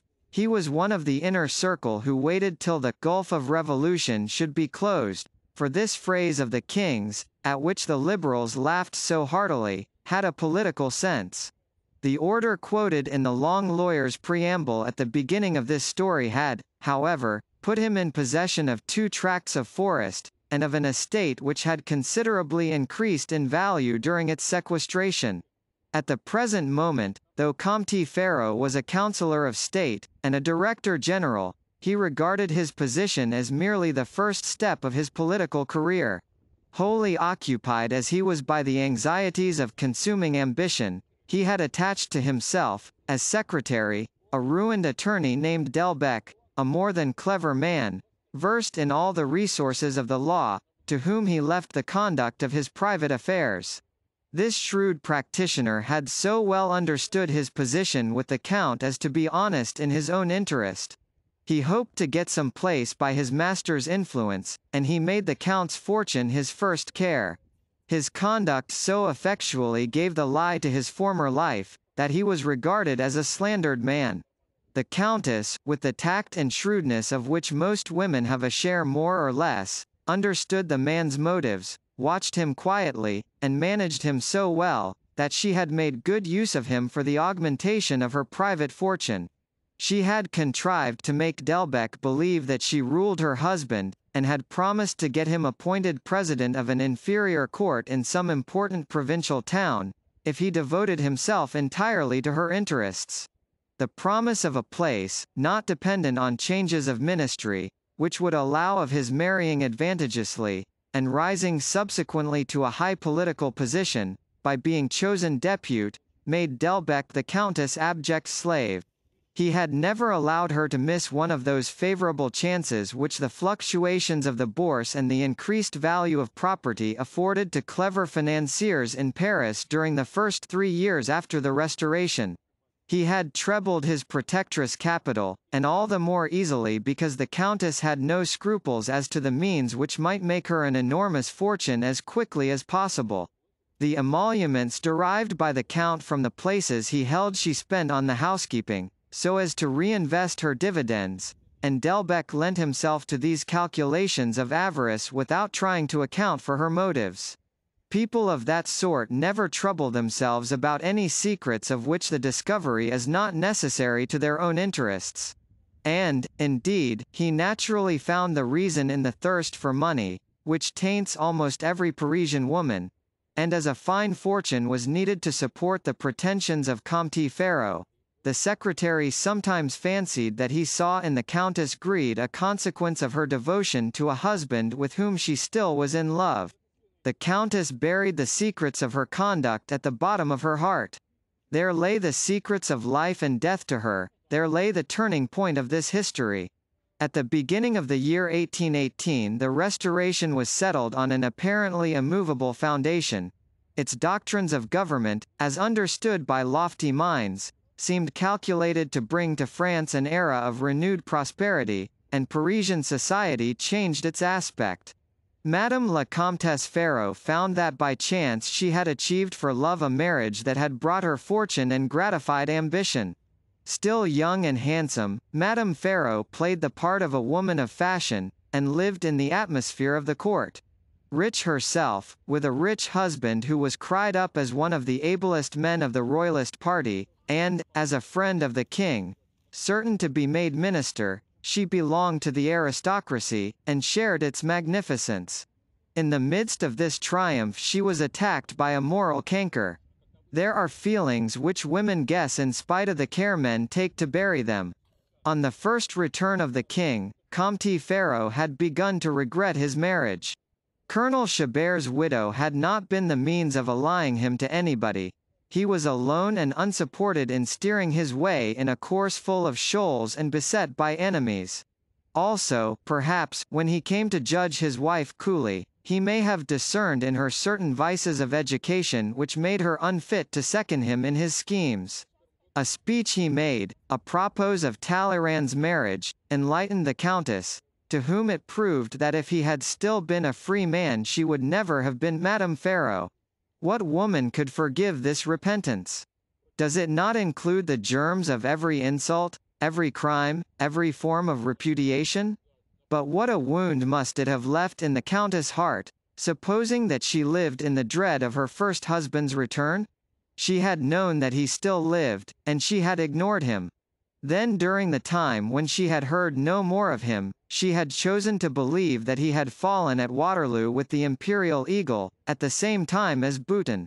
She resolved, nevertheless, to bind the Count to her by the strongest of all ties, by a chain of gold, and vowed to be so rich that her fortune might make her second marriage dissoluble, if by chance Colonel Chabert should ever reappear.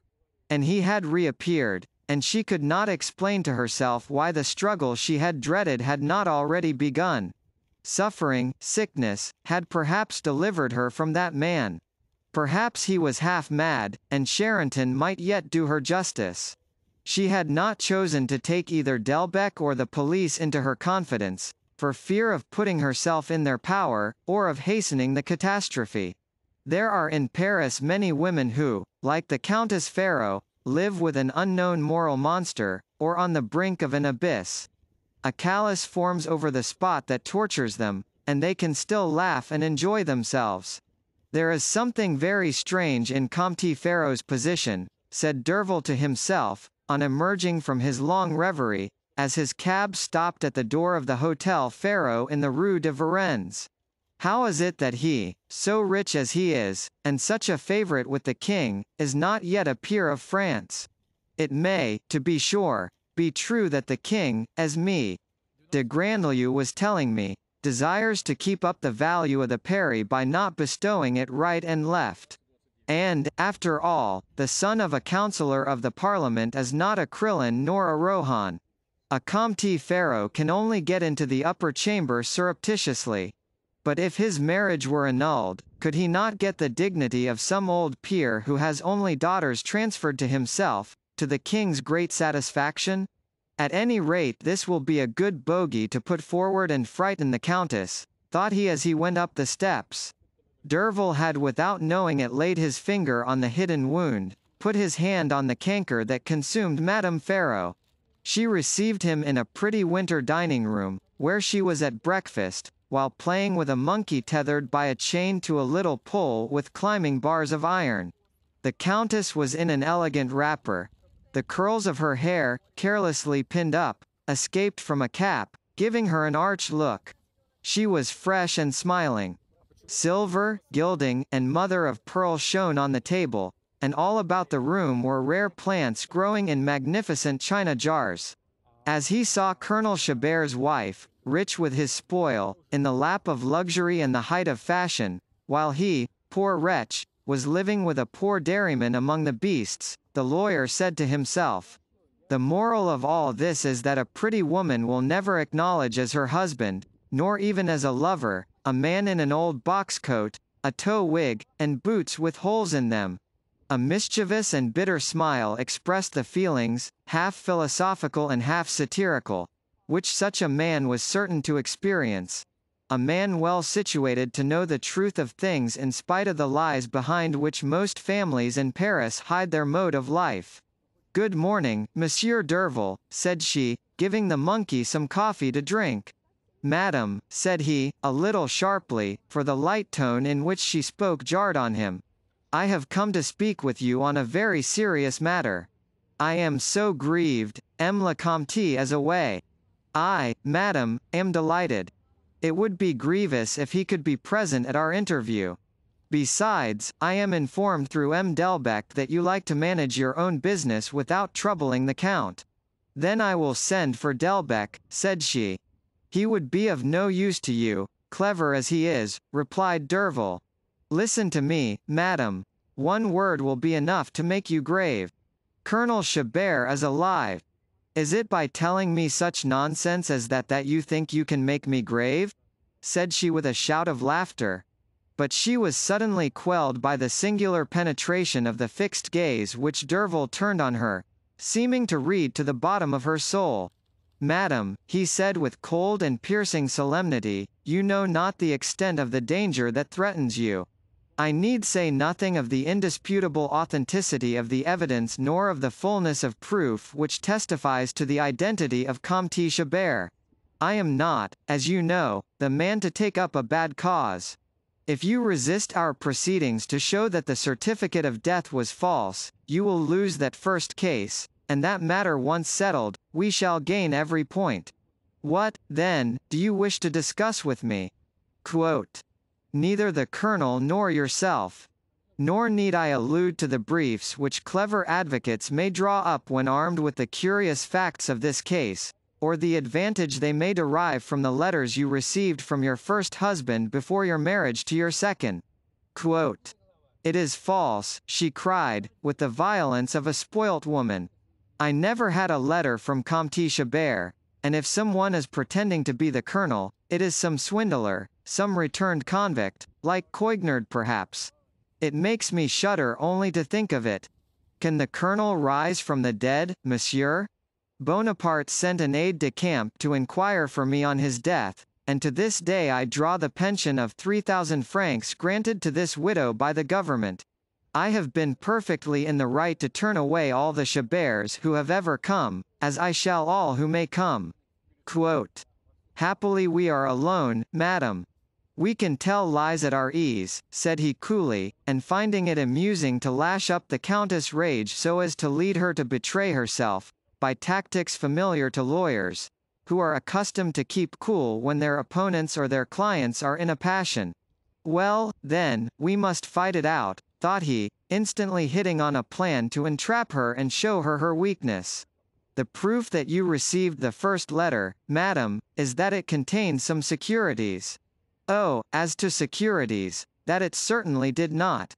Quote, "Then you received the letter," said Derville, smiling. "You are caught, madam, in the first snare laid for you by an attorney, and you fancy you could fight against justice." The Countess colored, and then turned pale, hiding her face in her hands.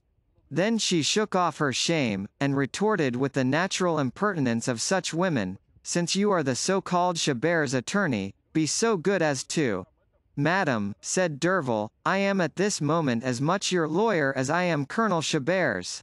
Do you suppose I want to lose so valuable a client as you are? But you are not listening." "Nay, speak on, monsieur," said she graciously. "Your fortune came to you from le Comte Chabert, and you cast him off. Your fortune is immense, and you leave him to beg. An advocate can be very eloquent when a cause is eloquent in itself. There are here circumstances which might turn public opinion strongly against you."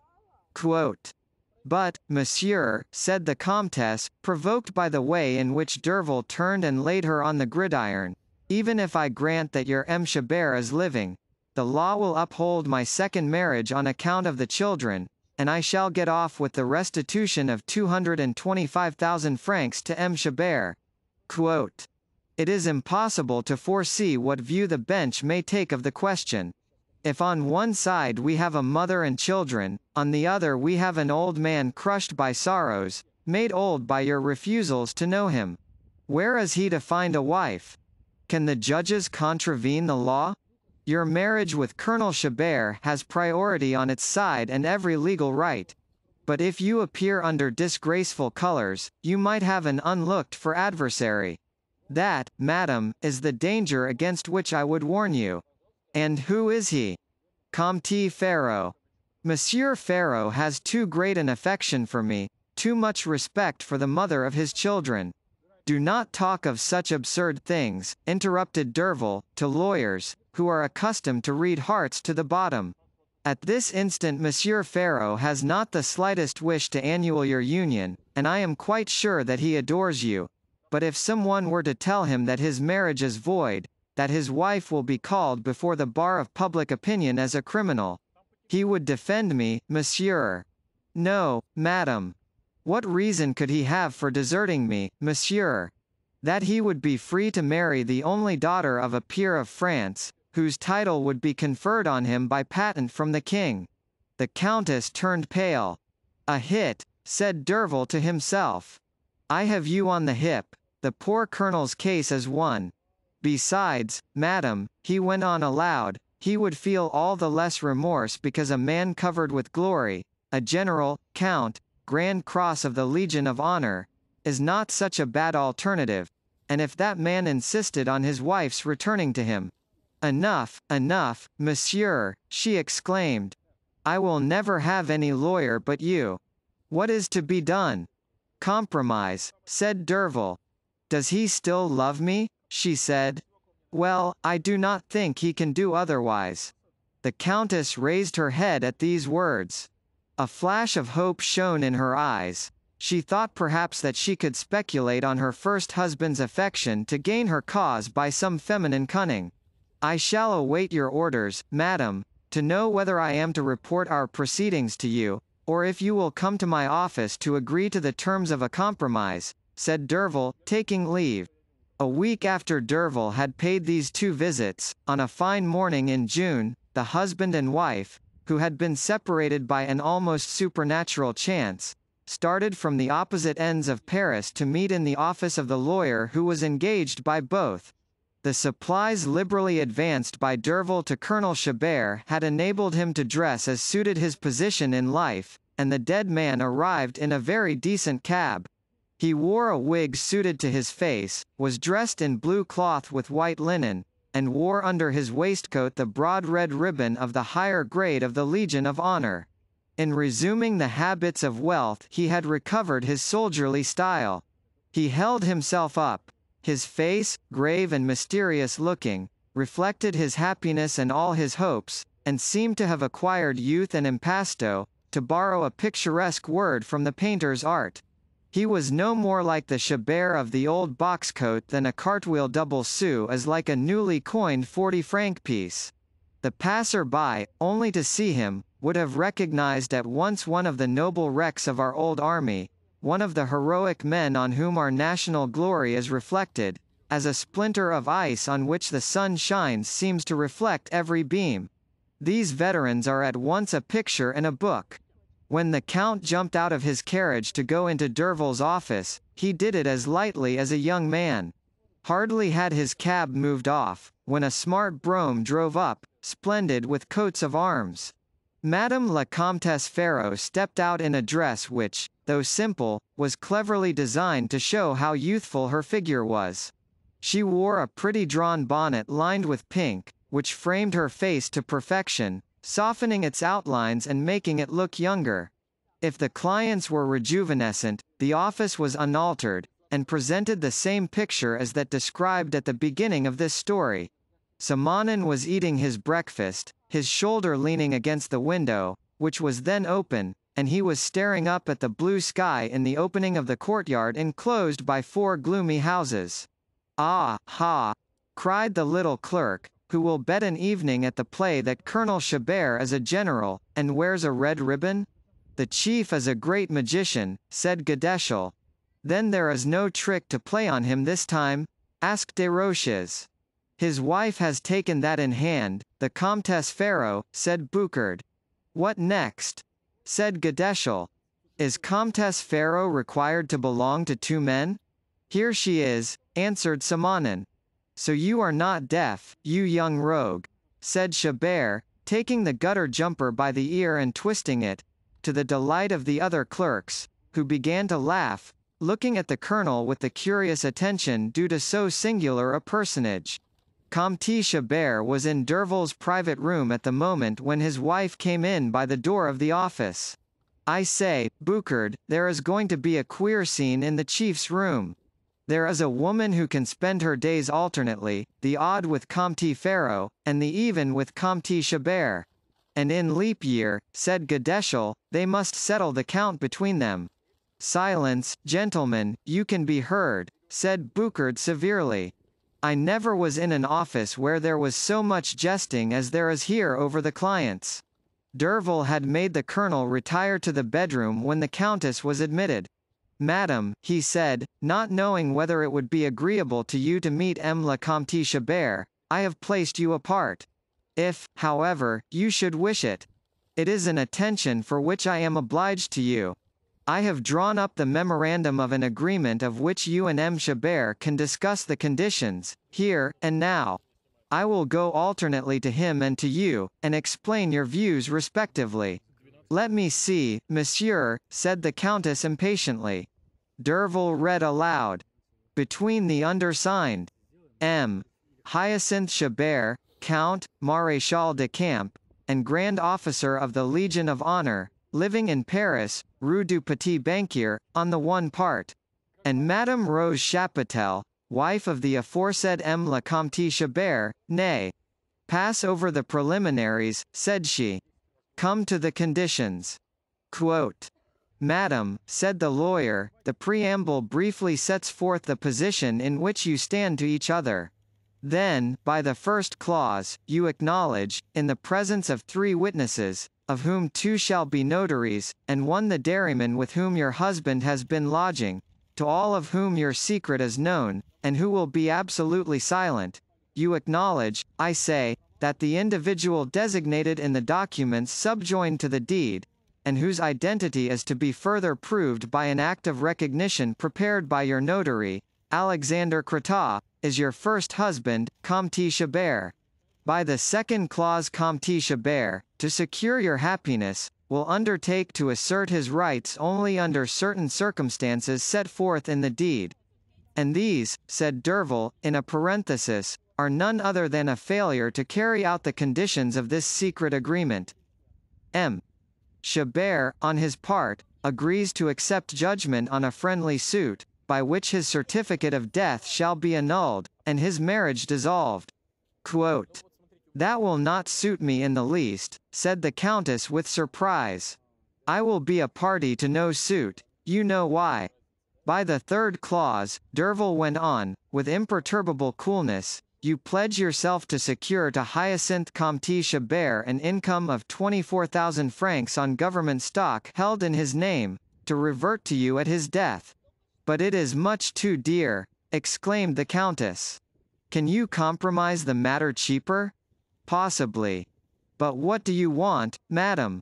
Quote, I will not have a lawsuit.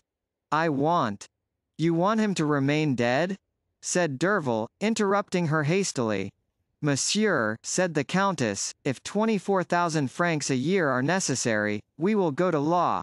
"Yes, we will go to law," said the colonel in a deep voice, as he opened the door and stood before his wife, with one hand in his waistcoat and the other hanging by his side, an attitude to which the recollection of his adventure gave horrible significance. "It is he," said the countess to herself. "Too dear," the old soldier exclaimed. "I have given you near on 1 million, and you are cheapening my misfortunes." "Very well. Now I will have you, you and your fortune. Our goods are in common, our marriage is not dissolved. But Monsieur is not Colonel Chabert, cried the Countess, in feigned amazement. Indeed, said the old man, in a tone of intense irony. Do you want proofs? I found you in the Palais Royal. The Countess turned pale. Seeing her grow white under her rouge, the old soldier paused, touched by the acute suffering he was inflicting on the woman he had once so ardently loved. But she shot such a venomous glance at him that he abruptly went on. You were with Le. Allow me, Monsieur Derville, said the Countess to the lawyer. You must give me leave to retire. I did not come here to listen to such dreadful things. Quote. She rose and went out. Derville rushed after her, but the Countess had taken wings, and seemed to have flown from the place. On returning to his private room, he found the Colonel in a towering rage, striding up and down. In those times a man took his wife where he chose, said he. But I was foolish and chose badly, I trusted to appearances. She has no heart. Quote. Well, Colonel, was I not right to beg you not to come? I am now positive of your identity. When you came in, the Countess gave a little start, of which the meaning was unequivocal. But you have lost your chances. Your wife knows that you are unrecognizable. I will kill her. Madness. You will be caught and executed like any common wretch. Besides, you might miss. That would be unpardonable. A man must not miss his shot when he wants to kill his wife. Let me set things straight, you are only a big child. Go now. Take care of yourself. She is capable of setting some trap for you and shutting you up in Charenton. I will notify her of our proceedings to protect you against a surprise. The unhappy colonel obeyed his young benefactor, and went away, stammering apologies. He slowly went down the dark staircase, lost in gloomy thoughts, and crushed perhaps by the blow just dealt him, the most cruel he could feel, the thrust that could most deeply pierce his heart, when he heard the rustle of a woman's dress on the lowest landing, and his wife stood before him. Come, monsieur, said she, taking his arm with a gesture like those familiar to him of old. Her action and the accent of her voice, which had recovered its graciousness, were enough to allay the colonel's wrath, and he allowed himself to be led to the carriage. Well, get in, said she, when the footman had let down the step. And as if by magic, he found himself sitting by his wife in the brougham. Where to? Asked the servant. To Groslay, said she. The horses started at once, and carried them all across Paris. Monsieur, said the Countess, in a tone of voice which betrayed one of those emotions which are rare in our lives, and which agitate every part of our being. At such moments the heart, fibers, nerves, countenance, soul, and body, everything, every pore even, feels a thrill. Life no longer seems to be within us. It flows out, springs forth, is communicated as if by contagion, transmitted by a look, a tone of voice, a gesture, impressing our will on others. The old soldier started on hearing this single word, this first, terrible, monsieur. But still it was at once a reproach and a pardon, a hope and a despair, a question and an answer. This word included them all. None but an actress could have thrown so much eloquence, so many feelings into a single word. Truth is less complete in its utterance. It does not put everything on the outside, it allows us to see what is within. The colonel was filled with remorse for his suspicions, his demands, and his anger. He looked down not to betray his agitation. Monsieur, repeated she, after an imperceptible pause, I knew you at once. Rossini, said the old soldier, those words contain the only balm that can help me to forget my misfortunes. 2 large tears rolled hot onto his wife's hands, which he pressed to show his paternal affection. Monsieur, she went on, could you not have guessed what it cost me to appear before a stranger in a position so false as mine now is? If I have to blush for it, at least let it be in the privacy of my family. Ought not such a secret to remain buried in our hearts? You will forgive me, I hope, for my apparent indifference to the woes of a Chabert in whose existence I could not possibly believe. I received your letters," she hastily added, seeing in his face the objection it expressed, "but they did not reach me till 13 months after the Battle of Eylau. They were opened, dirty, the writing was unrecognizable, and after obtaining Napoleon's signature to my second marriage contract, I could not help believing that some clever swindler wanted to make a fool of me. Therefore, to avoid disturbing Monsieur Ferraud's peace of mind, and disturbing family ties, I was obliged to take precautions against a pretended Chabert. Was I not right, I ask you? Quote. It was I who was the idiot, the owl, the dolt, not to have calculated better what the consequences of such a position might be. But where are we going? He asked, seeing that they had reached the barrier of La Chapelle. To my country house near Groslay, in the valley of Montmorency. There, monsieur, we will consider the steps to be taken. I know my duties. Though I am yours by right, I am no longer yours in fact. Can you wish that we should become the talk of Paris?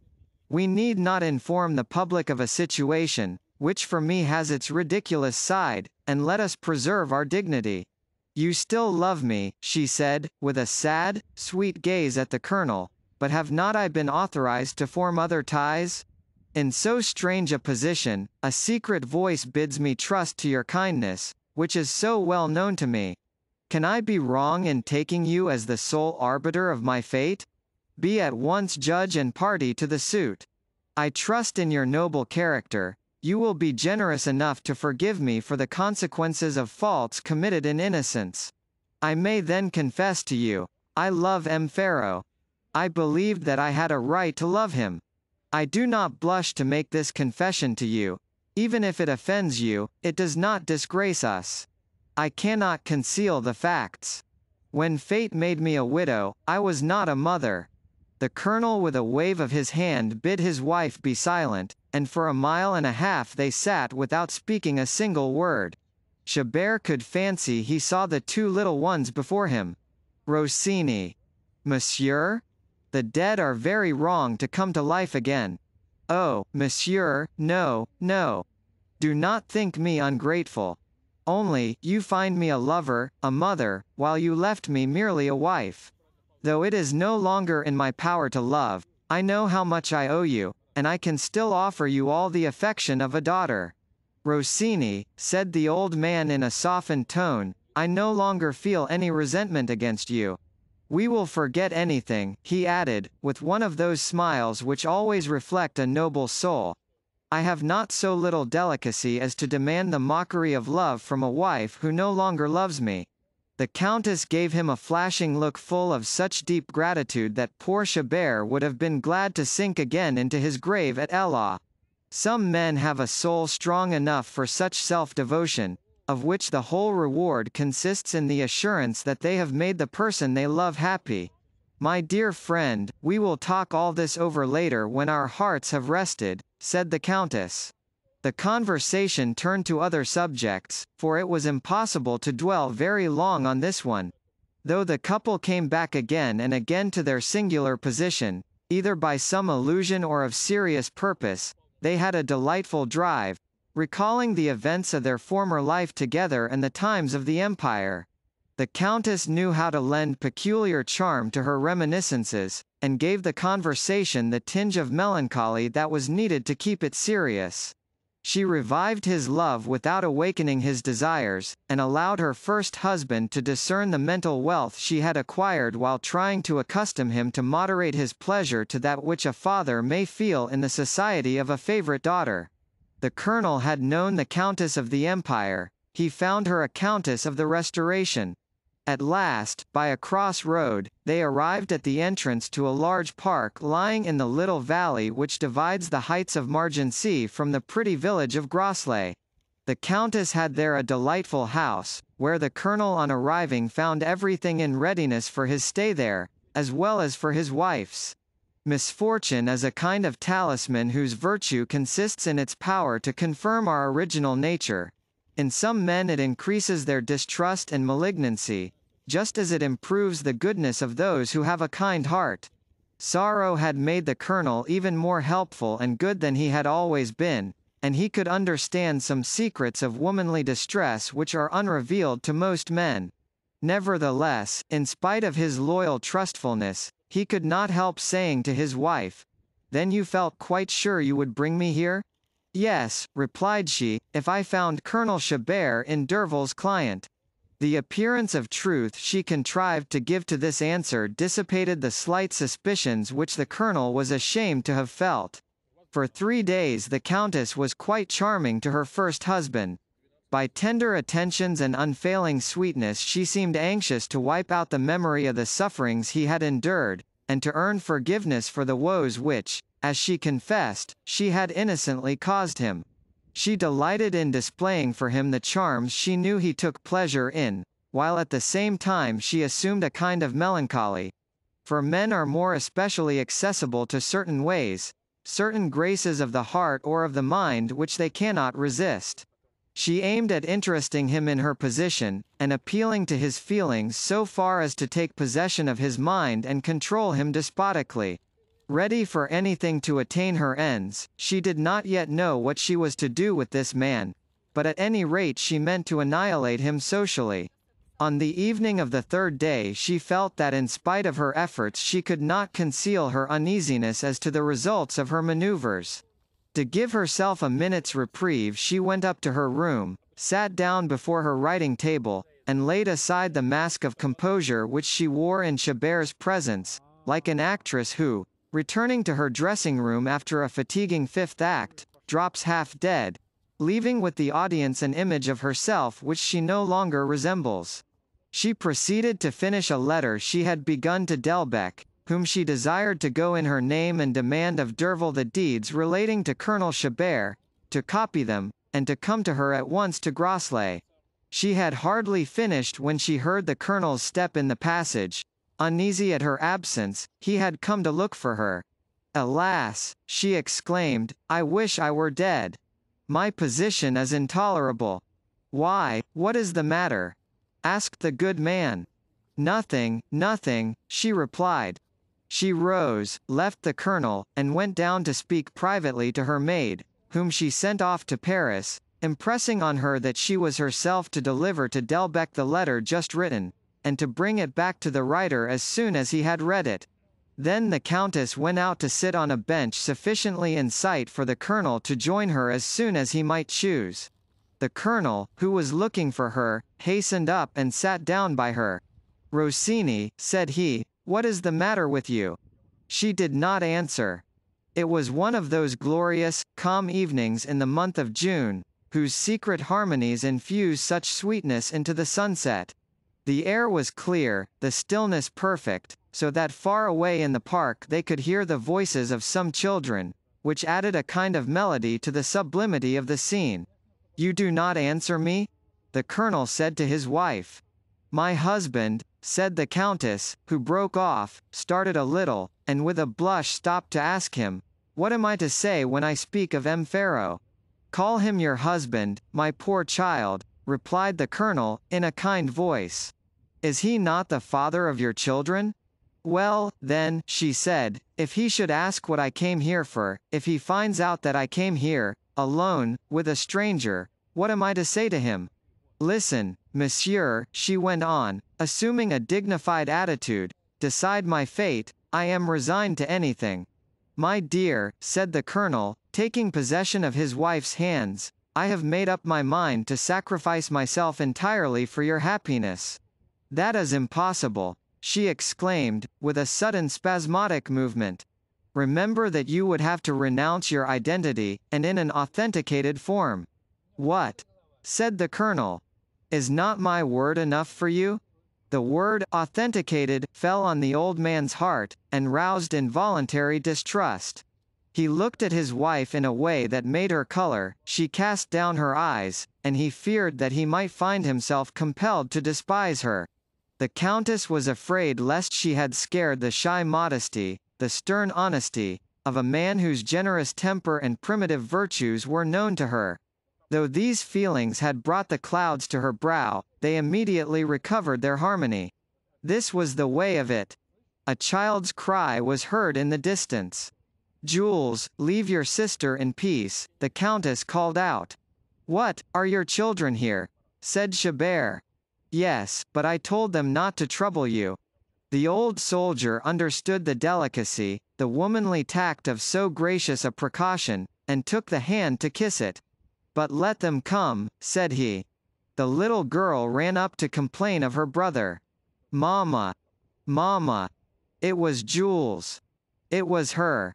Their little hands were held out to their mother, and the two childish voices mingled. It was an unexpected and charming picture. "Poor little things!" cried the Countess, no longer restraining her tears, "I shall have to leave them.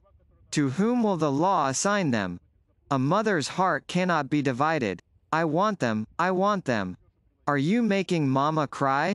said Jules, looking fiercely at the Colonel. "Silence, Jules," said the mother in a decided tone. The two children stood speechless, examining their mother and the stranger with a curiosity which it is impossible to express in words. "Oh yes," she cried. "If I am separated from the Count, only leave me my children, and I will submit to anything." This was the decisive speech which gained all that she had hoped from it. "Yes," exclaimed the Colonel, as if he were ending a sentence already begun in his mind, "I must return underground again. I had told myself so already. Can I accept such a sacrifice?" replied his wife. "If some men have died to save a mistress' honor, they gave their life but once. But in this case you would be giving your life every day. No, no. It is impossible. If it were only your life, it would be nothing, but to sign a declaration that you are not Colonel Chabert, to acknowledge yourself an impostor, to sacrifice your honor, and live a lie every hour of the day. Human devotion cannot go so far. Only think. No.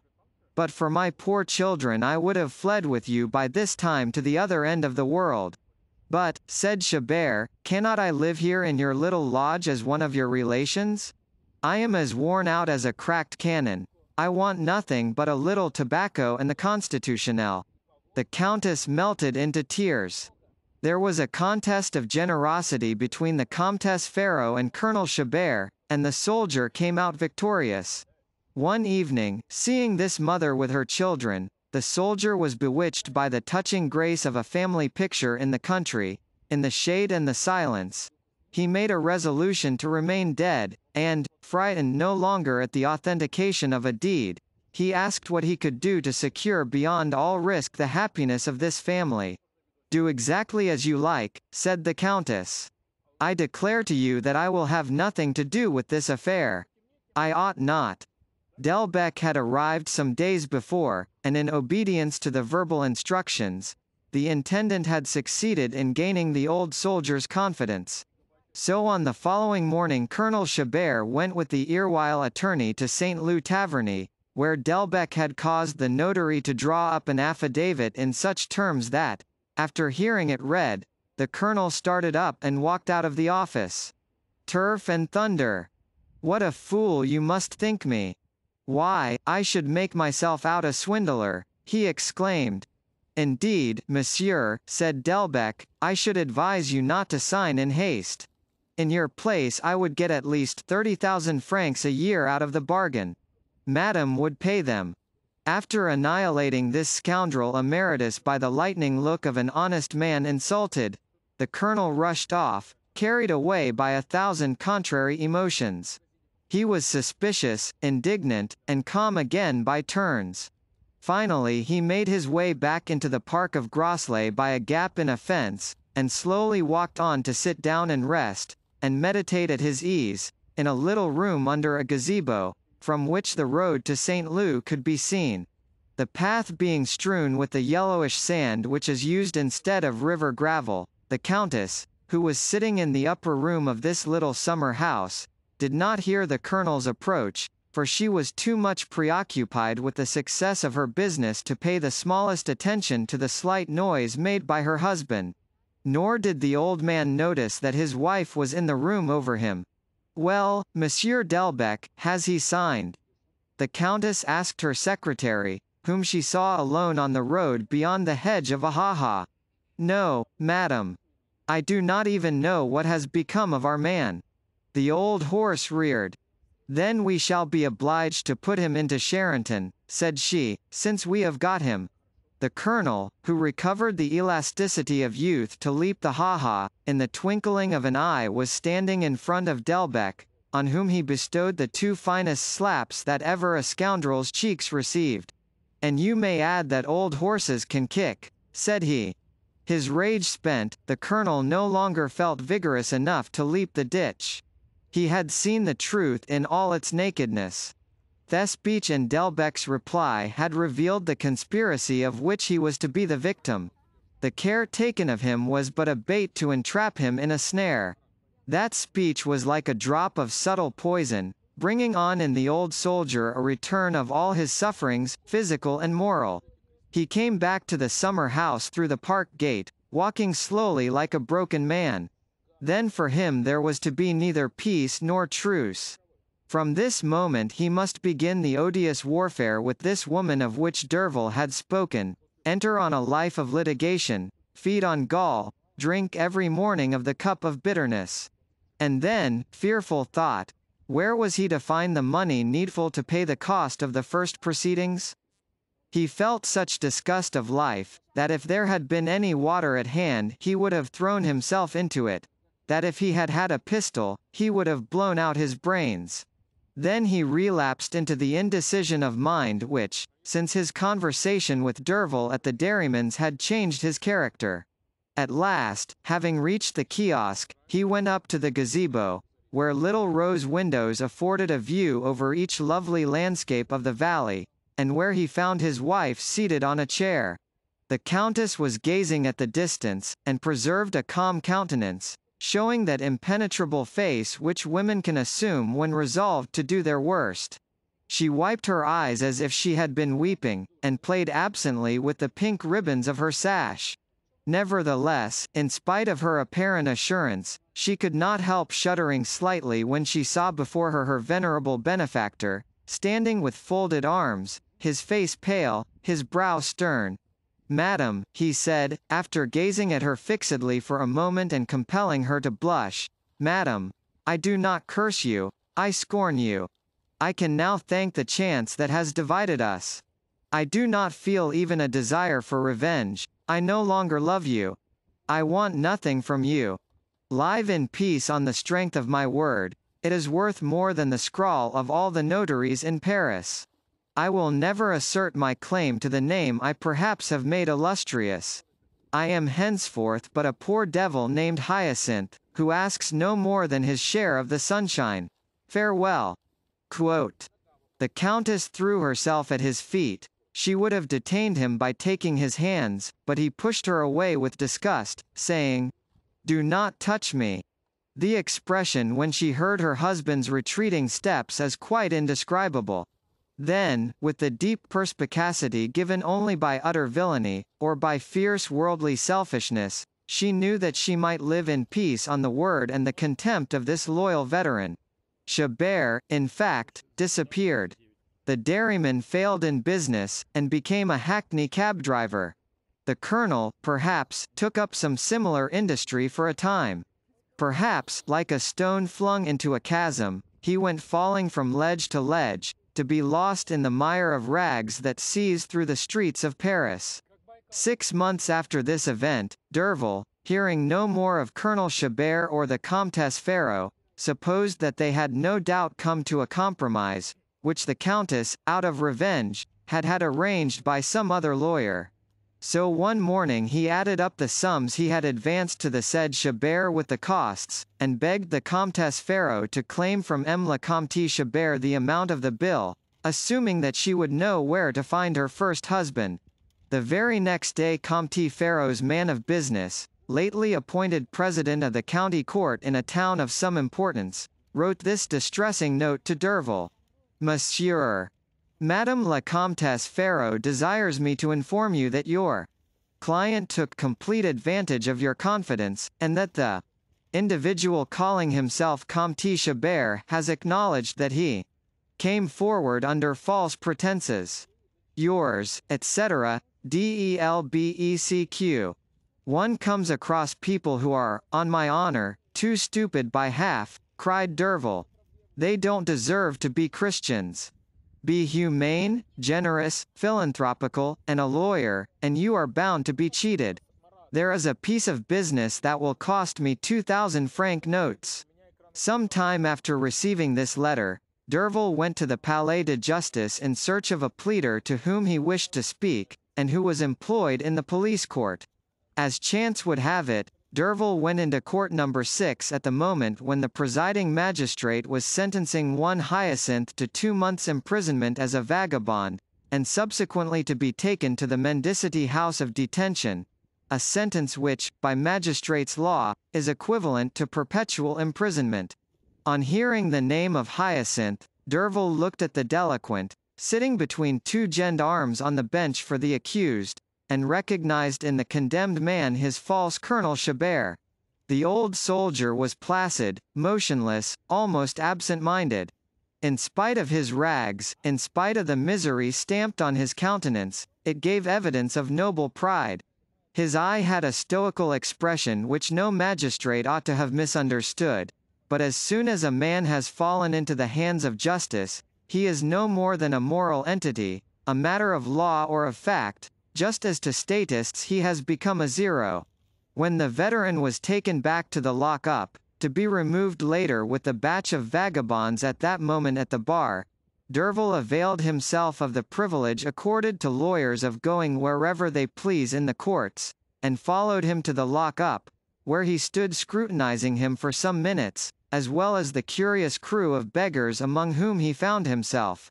The passage to the lock-up at that moment afforded one of those spectacles which, unfortunately, neither legislators, nor philanthropists, nor painters, nor writers come to study.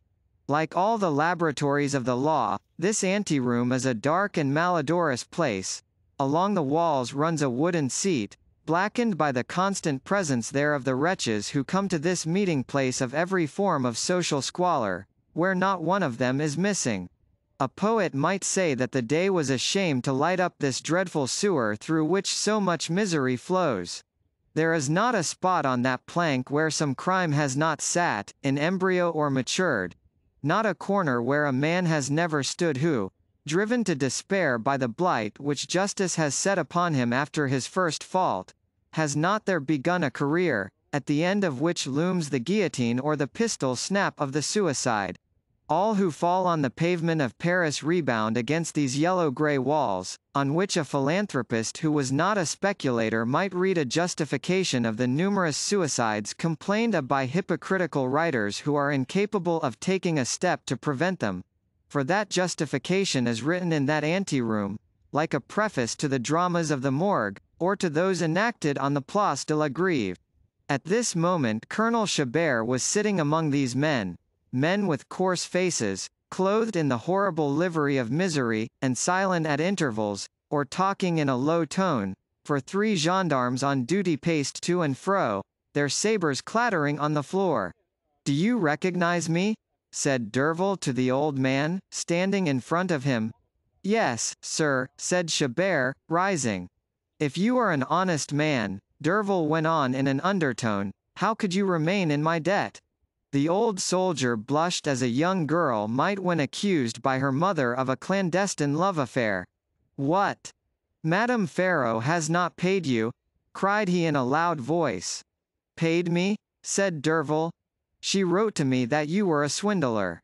The colonel cast up his eyes in a sublime impulse of horror and imprecation, as if to call heaven to witness to this fresh subterfuge. "Monsieur," said he, in a voice that was calm by sheer huskiness, "get the gendarmes to allow me to go into the lock-up, and I will sign an order which will certainly be honored." At a word from Derville to the sergeant he was allowed to take his client into the room, where Hyacinth wrote a few lines, and addressed them to the Comtesse Ferraud. "Send her that," said the soldier, "and you will be paid your costs and the money you advanced." Believe me, monsieur, if I have not shown you the gratitude I owe you for your kind offices, it is not the less there," and he laid his hand on his heart. "Yes, it is there, deep and sincere. But what can the unfortunate do? They live, and that is all." "What?" said Derville. "Did you not stipulate for an allowance?" "Do not speak of it," cried the old man. "You cannot conceive how deep my contempt is for the outside life to which most men cling. I was suddenly attacked by a sickness, disgust of humanity. When I think that Napoleon is at St. Helena, everything on earth is a matter of indifference to me. I can no longer be a soldier, that is my only real grief. After all," he added with a gesture of childish simplicity, "it is better to enjoy luxury of feeling than of dress. For my part, I fear nobody's contempt."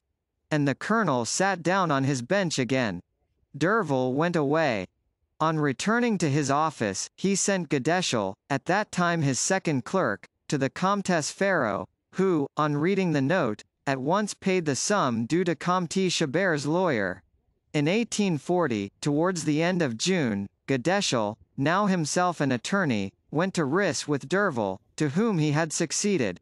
When they reached the avenue leading from the highroad to Bicêtre, they saw, under one of the elm trees by the wayside, one of those old, broken, and hoary paupers who have earned the marshal's staff among beggars by living on at Bicêtre as poor women live on at La Salpêtrière. This man, one of the 2,000 poor creatures who are lodged in the infirmary for the aged, was seated on a corner stone, and seemed to have concentrated all his intelligence on an operation well known to these pensioners, which consists in drying their snuffy pocket handkerchiefs in the sun, perhaps to save washing them. This old man had an attractive countenance. He was dressed in a reddish cloth wrapper coat which the workhouse affords to its inmates, a sort of horrible livery. "I say, Derville," said Godeschal to his travelling companion, "look at that old fellow. Isn't he like those grotesque carved figures we get from Germany? And it is alive, perhaps it is happy."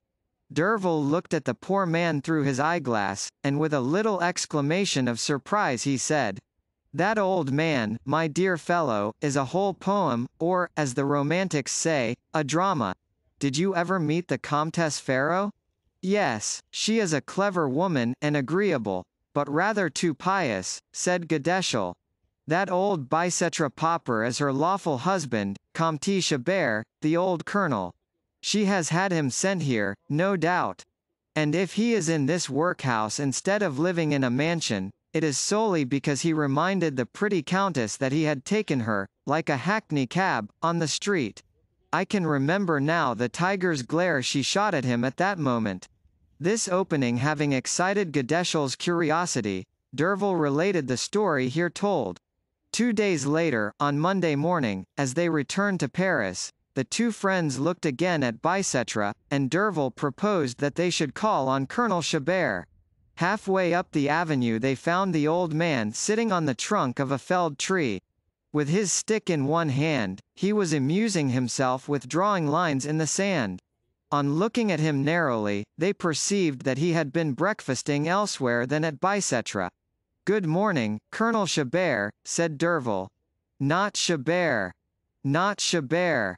My name is Hyacinth," replied the veteran. "I am no longer a man, I am no. 164, room 7, he added, looking at Derville with timid anxiety, "the fear of an old man and a child. Are you going to visit the man condemned to death?" he asked after a moment's silence. "He is not married. He is very lucky." "Poor fellow," said Godeschal. "Would you like something to buy snuff?"